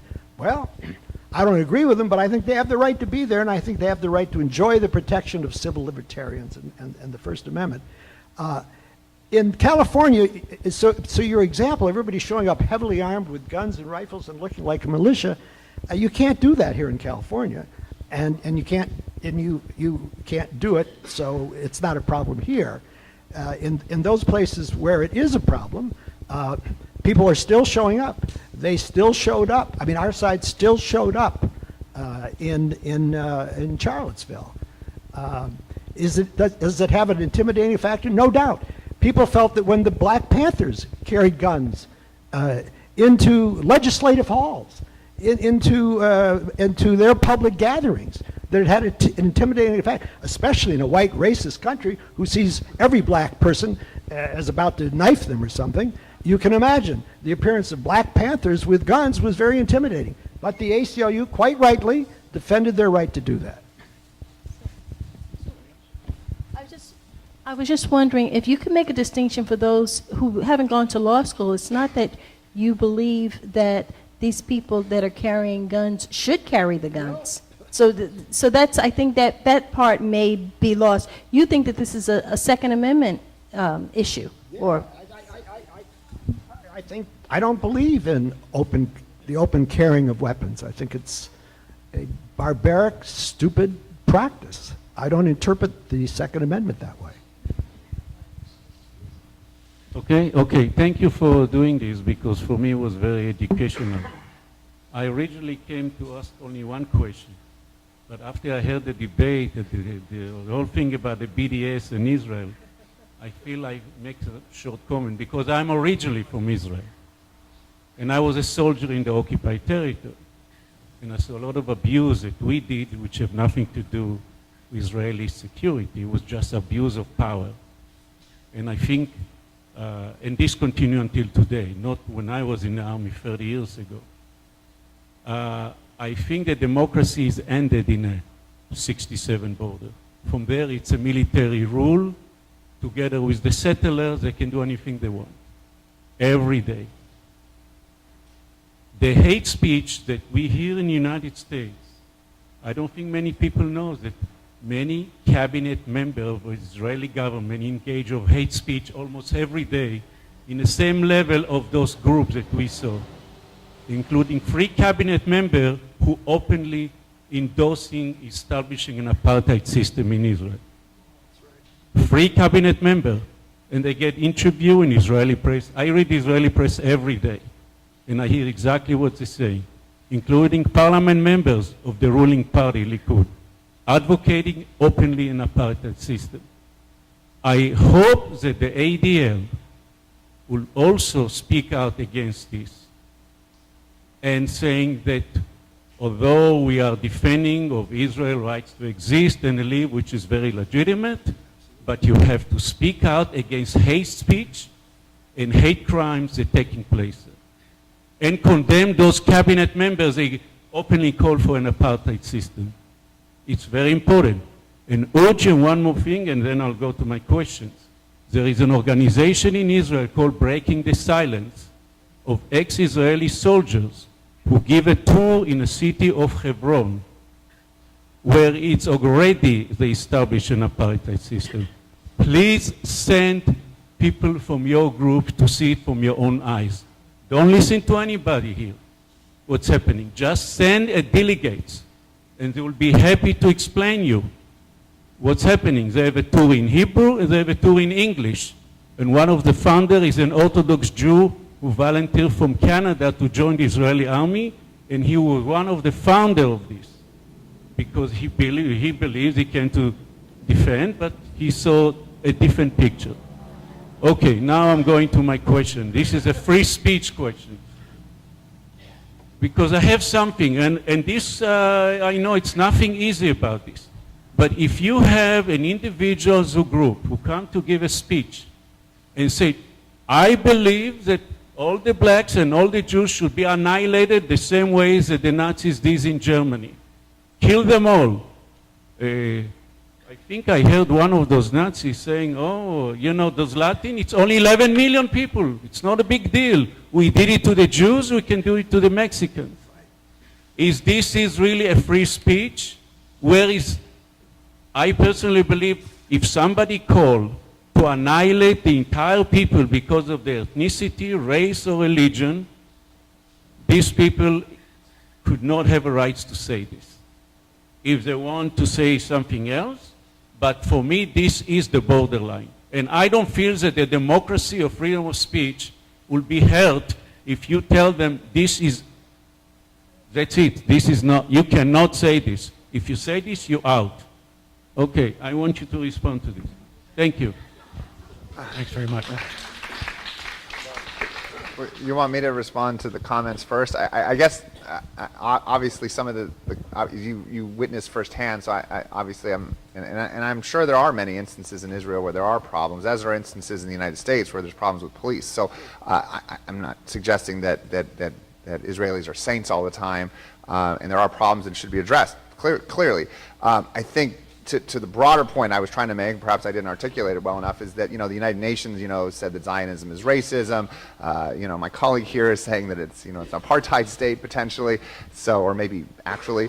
And so I think when that sort of rhetoric gets used, it starts to demonize Jews, and I don't know if people are saying that about sort of much worse regimes in the world, and why is it that people aren't singling out Vietnam or or whatever. My government isn't sending billions of dollars to those countries you talk about. My tax dollars are going to. My tax dollars aren't being sent to Iraq, to Iran, to China. They're being sent to Israel.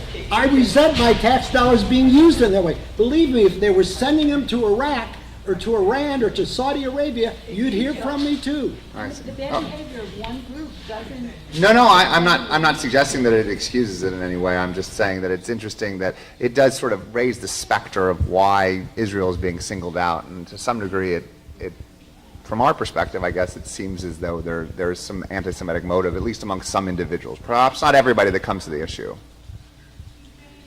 Jim, I think you're on the...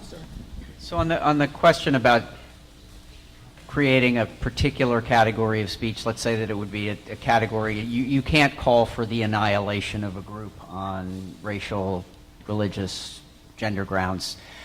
I mean, look, if that's where things stopped, I agree that it's hard to say, well, there's a lot of value to that statement. I don't think most people think there is, except the few who want to actually make those kinds of statements. I think the thing that civil libertarians or people who are quite strong on the First Amendment worry about is sort of where's the principle and where does it end? There are other categories of speech that others will say, well, come on, really? Does that have a lot of value? I mean, we really can get rid of that. That's too helpful, that's too hateful, or it's too anti-democratic. And I think that there's a concern that when you start to pick and choose and say that there are some speech that's not really speech or speech that has no value, that it is a dangerous step. If you simply ended at the place where the only law out there was the law that says you can't call for annihilation of a whole group, I think most people would say, it's not that big a deal, or maybe even a positive, but I think the concern is that if the court looking at the First Amendment said, well, that one was okay, there will be other people who will come up with others and they'll say, well, this is a good reason to say this particular speech should not be considered.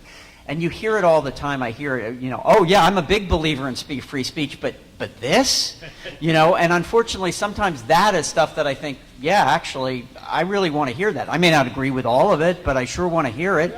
And again, I'm sorry to do a tired old straw, but I think it's illustrative. I think there you'll hear next, like, okay, well, sure, there is some police brutality, but the kinds of things Black Lives Matter says, come on, that's not free speech. That has no value. And I think that's really the concern of civil libertarians about carving out these things that are so hateful, so anti-democratic, so hurtful to the people who hear them, that they should be deemed unprotected by the First Amendment. But I'm not going to pretend. There are countries that have done things, Germany, pretty narrow restrictions on specific stuff around Nazism, and I'm not going to claim Germany is just it's a totalitarian state. I think there's a pretty broad range of free speech in Germany, but I'm very nervous about the idea of picking out these single things and saying, well, that's so bad, has so little value, that we can exempt it. I agree with Peter. So we're down to the last three questions. I just wanted to add, I know I'm a moderator, but I just wanted to say something. There's something to be said for allowing people to express how they really feel. I need to know if I'm working for someone who is a racist. Living in a politically correct world really does damage to black people when they don't really know what's going on. They don't understand why they're not getting the promotion, they're not getting the house. So it's important to me that people feel free to speak their feelings. So we're down to the last 3 questions. I'm hoping these will be kind of short questions, and then maybe the speakers and the San Fernando Valley chapter members will hang around. There's food there, and you can talk and afterwards for a bit. Thank you to ACLU and to the various organizations that have hosted this. It's a great discussion.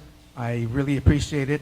My name is Jed Pauker. I marched on January 21st on the same streets where I marched in 1970 against the Vietnam War.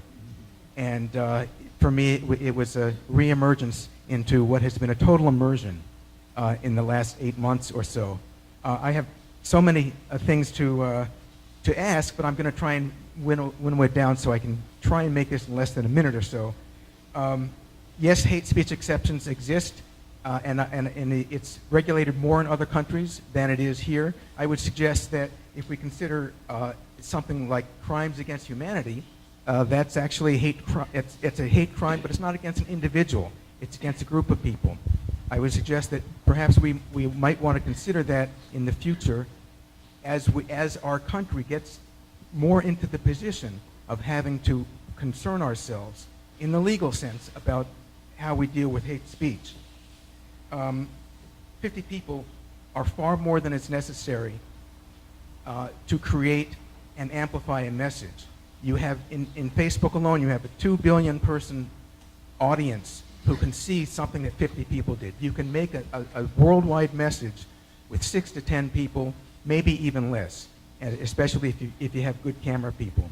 What I'm wondering about the ACLU in particular is that it has such a checkered reputation in the population, and you seem to be so involved with the legalisms, rightly so, of how we define things, how we defend things. What is the ACLU planning to do in order to bring itself up to date in terms of promotion of what the ACLU does, what it defends? And when we think of 70 or 80 people here, at least half a dozen I know who were out there on the streets in the senators and congressmen's offices trying to make change because they see the clear and present danger that's in the Oval Office. They see the degradation of the things that we all hold dear. How is the ACLU going to address its image to show that you're fighting what's going on in Washington? Well, I mean, I think all you had to do was turn on the TV during the travel ban, and you could see that the ACLU was the leading organization, not the only one, but the leading organization challenging the travel ban at the airports, in the courts. So I'm practically every one of Trump's administrative or Trump's executive orders, the lead. If there have been one lawsuit, the ACLU is the one that challenged it. If there have been multiple lawsuits, the ACLU is one of them. So I'm a little confused by the question of what do we need to do to show that we're at the vanguard of opposing the various. Marketing. What are you doing about marketing? Well, we're actually, I mean, we have quite a few people who work on that. But that's not what I do, but we have meetings all the time talking about, messaging and marketing and so on. So it's not, I'm not quite sure how to answer your question. I'm certainly open to ideas, or not that I'd be the right person to deal with them, but I'm open to ideas about how we can do it better. But trust me, we have a communications department, we have people who work on marketing, we do that. I just want to say that the proof of what I think Peter is saying is after Trump's election and inauguration, money unsolicited came into the ACLU, groups like the ACLU, especially in Planned Parenthood, you two, in huge, huge numbers. Again, it's like if you do public opinion polls on how people feel about Social Security, single payer or Medicare or racism, almost say, the majority of the American people are way to the left of Trump, way to the left of that troubled and often bigoted third of the country, and I think the ACLU enjoys enormous respect, and which is I say proven by the fact that what was the first place people thought to send their money when they could see what was coming down the pike, and it was to the ACLU. I just want, so I'm on the national board of the ACLU, and I just want to just quote a couple of things, a couple of figures. The ACLU nationwide has 300 attorneys. Donald Trump at his disposal has about 18,000 attorneys. So the ACLU, while it did receive a huge influx of funds after the November 8th election, it's still up against a tidal wave. So yeah, maybe we could spend more money on commercials and that's, but right now, they're in the trenches. And everything that Donald Trump has done that attacks our civil liberties, the ACLU is fighting him on it.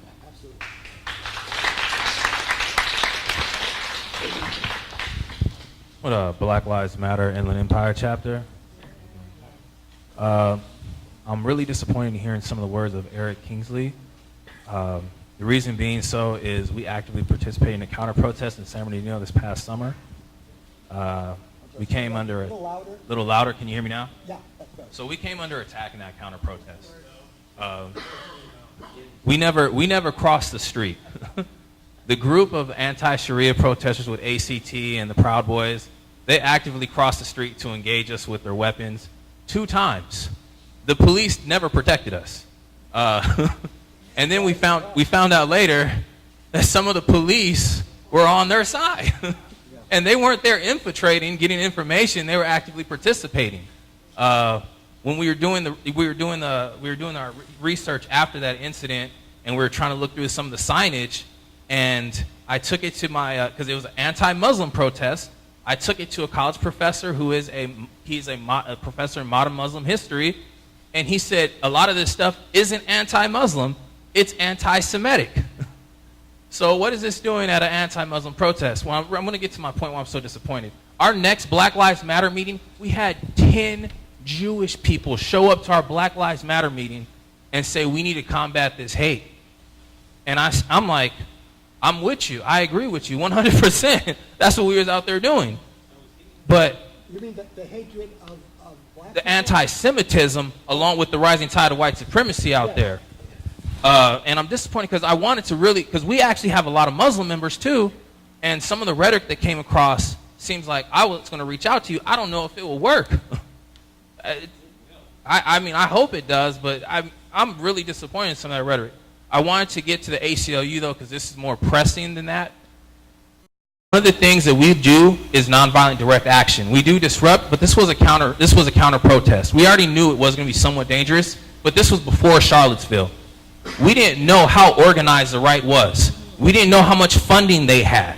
We didn't know that some of those same people that were present in San Bernardino were using that rally to plan and organize for Charlottesville, and they were present in Charlottesville. That's national organization.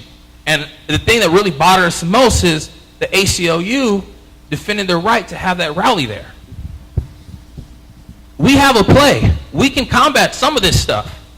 But one of our biggest concerns is the ACLU going to step in and defend their rights? Because we're not just talking about rights and liberties here. For our side, we're looking at people's lives now. Okay, people having to live in a society where they could be abused, they could be attacked, and nothing happens. Did Sharon ask you to say that? So I'm not entirely clear on what, if it was just a statement to me. I'm not even clear on what the disappointment was, because I was called out by name. The disappointment is it sounded like you're taking a hard, moderate right stance on Israel, and we have so many Jewish people show up to our meetings who are just like, we need to fight this white supremacy.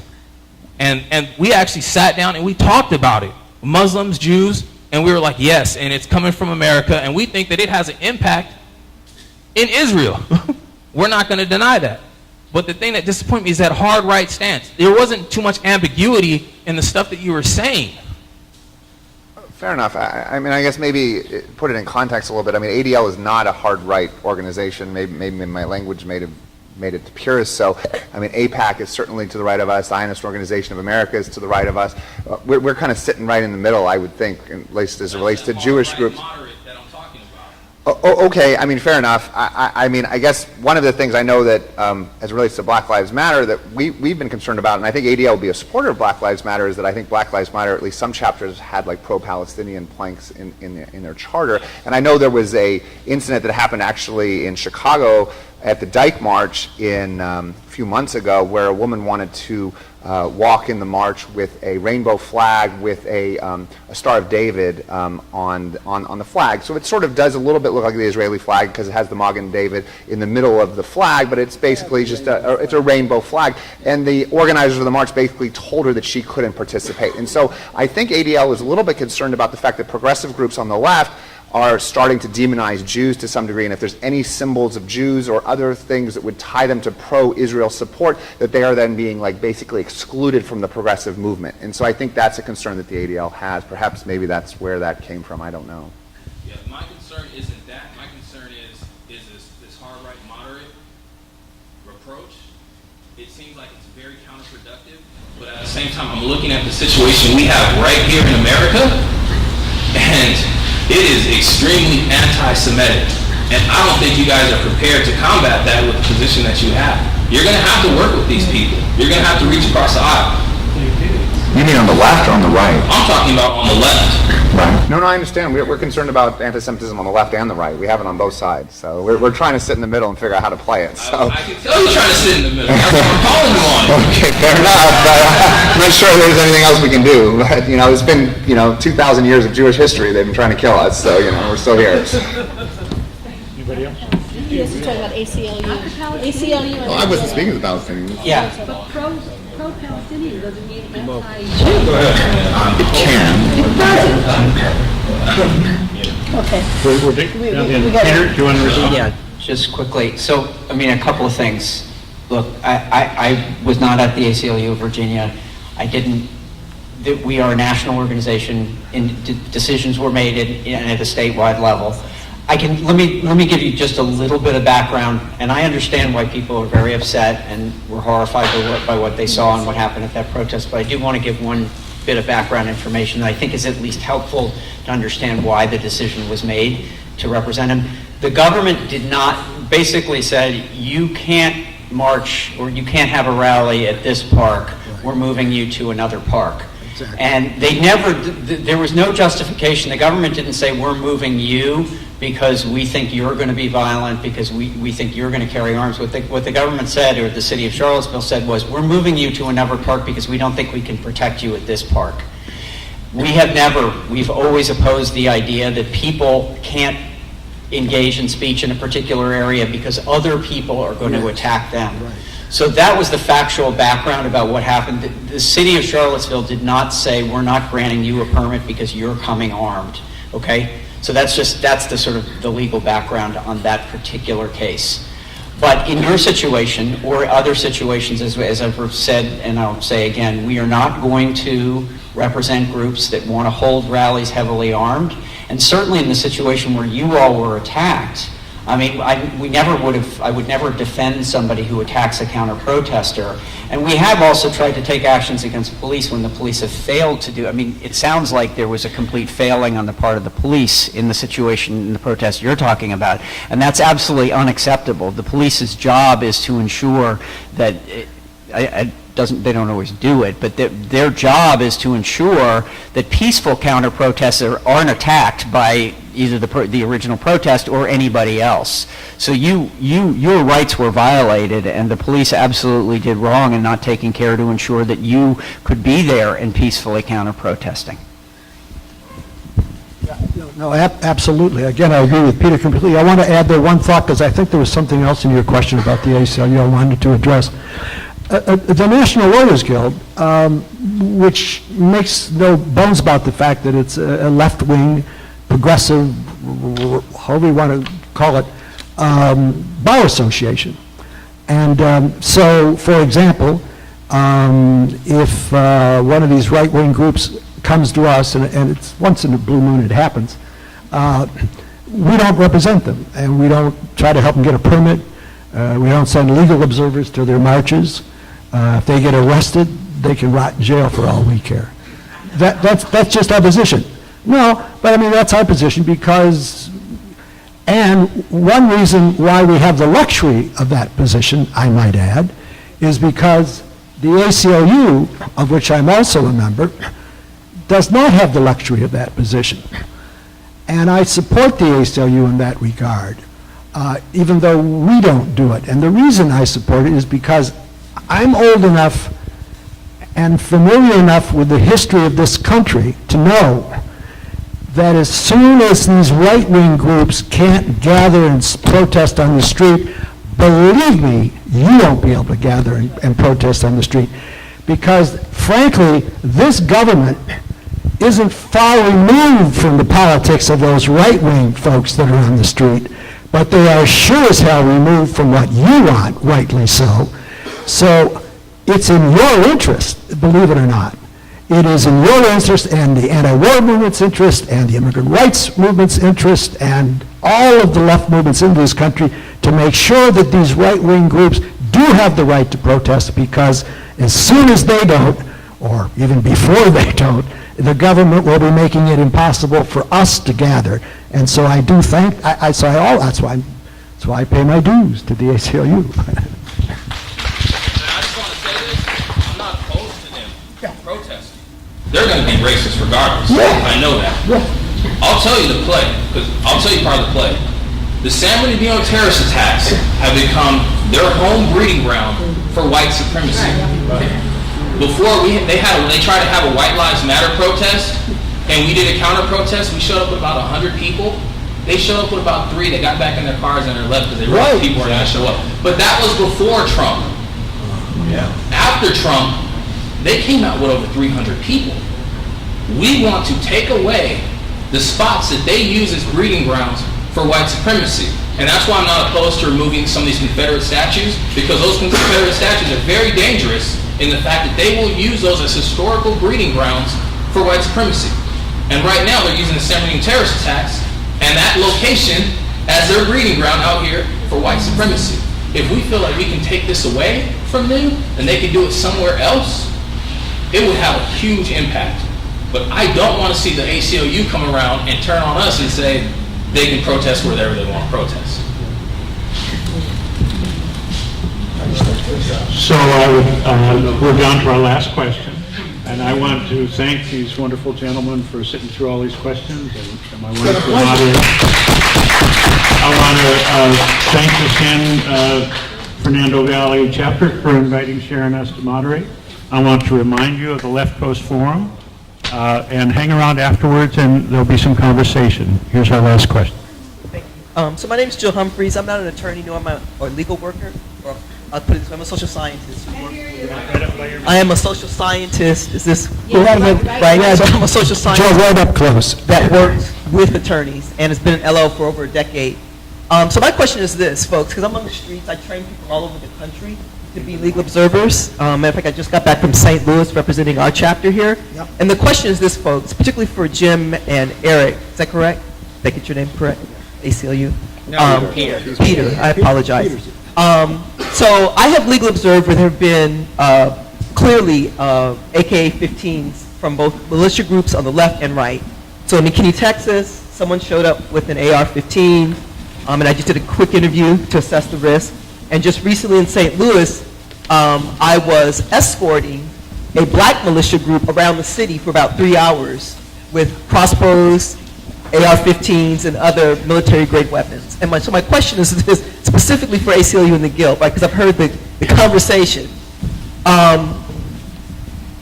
What is our position, right, in terms of, I mean, I did this as the only LO with them, being very nervous. Some of these individuals also showed up at the protest with full riot gear when the protesters went to the Ritz, right? And because it's an open carry state, they had the right to be there. But my question is, as a legal observer working for the Guild, and then I heard ACLU's position, how do we think about this, right? Because I basically was put in a position to have to represent walking around the city with a black militia group, right? The other context I just want to say is I'm also a National Conference of Black Lawyers member. I'm a part of their board of directors. And the conversation, the narrative would be quite different. I just want to say this around the right to bear arms. I think there'd be conversations about the right to self-defense.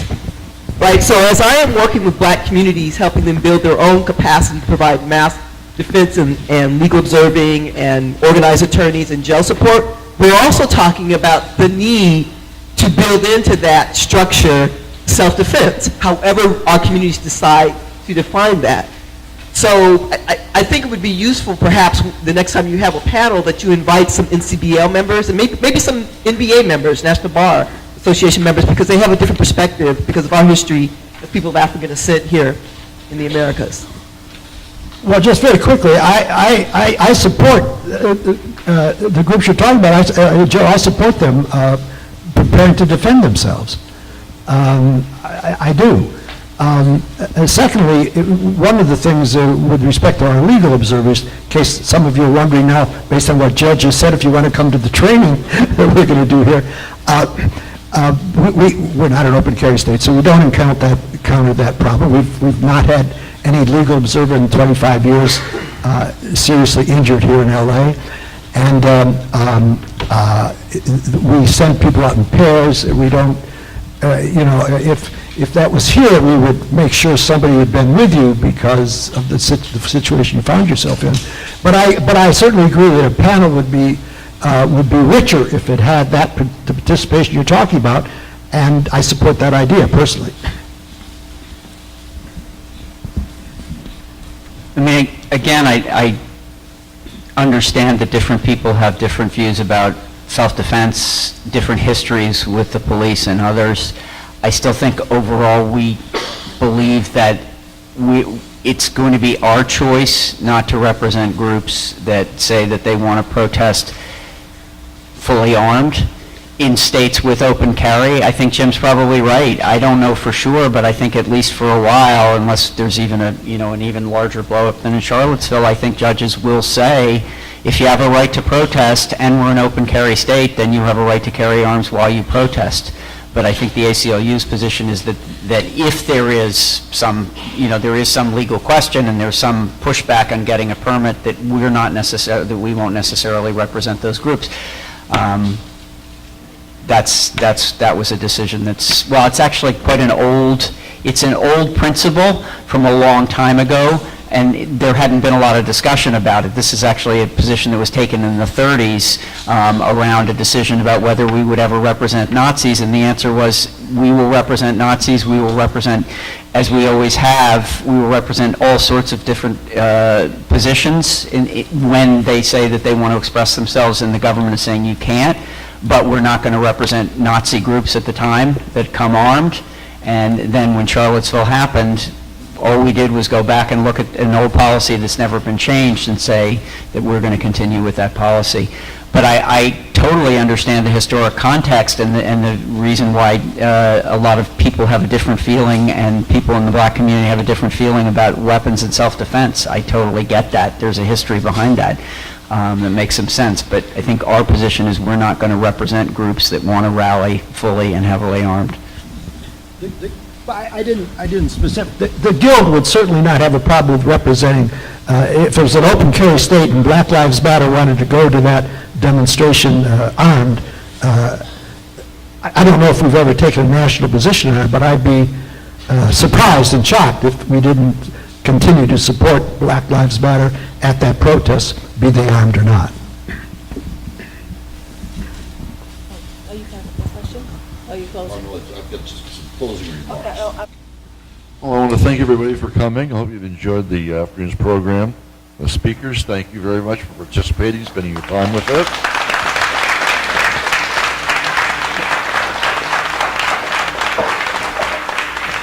Also, big thanks to Sharon and Dick for moderating.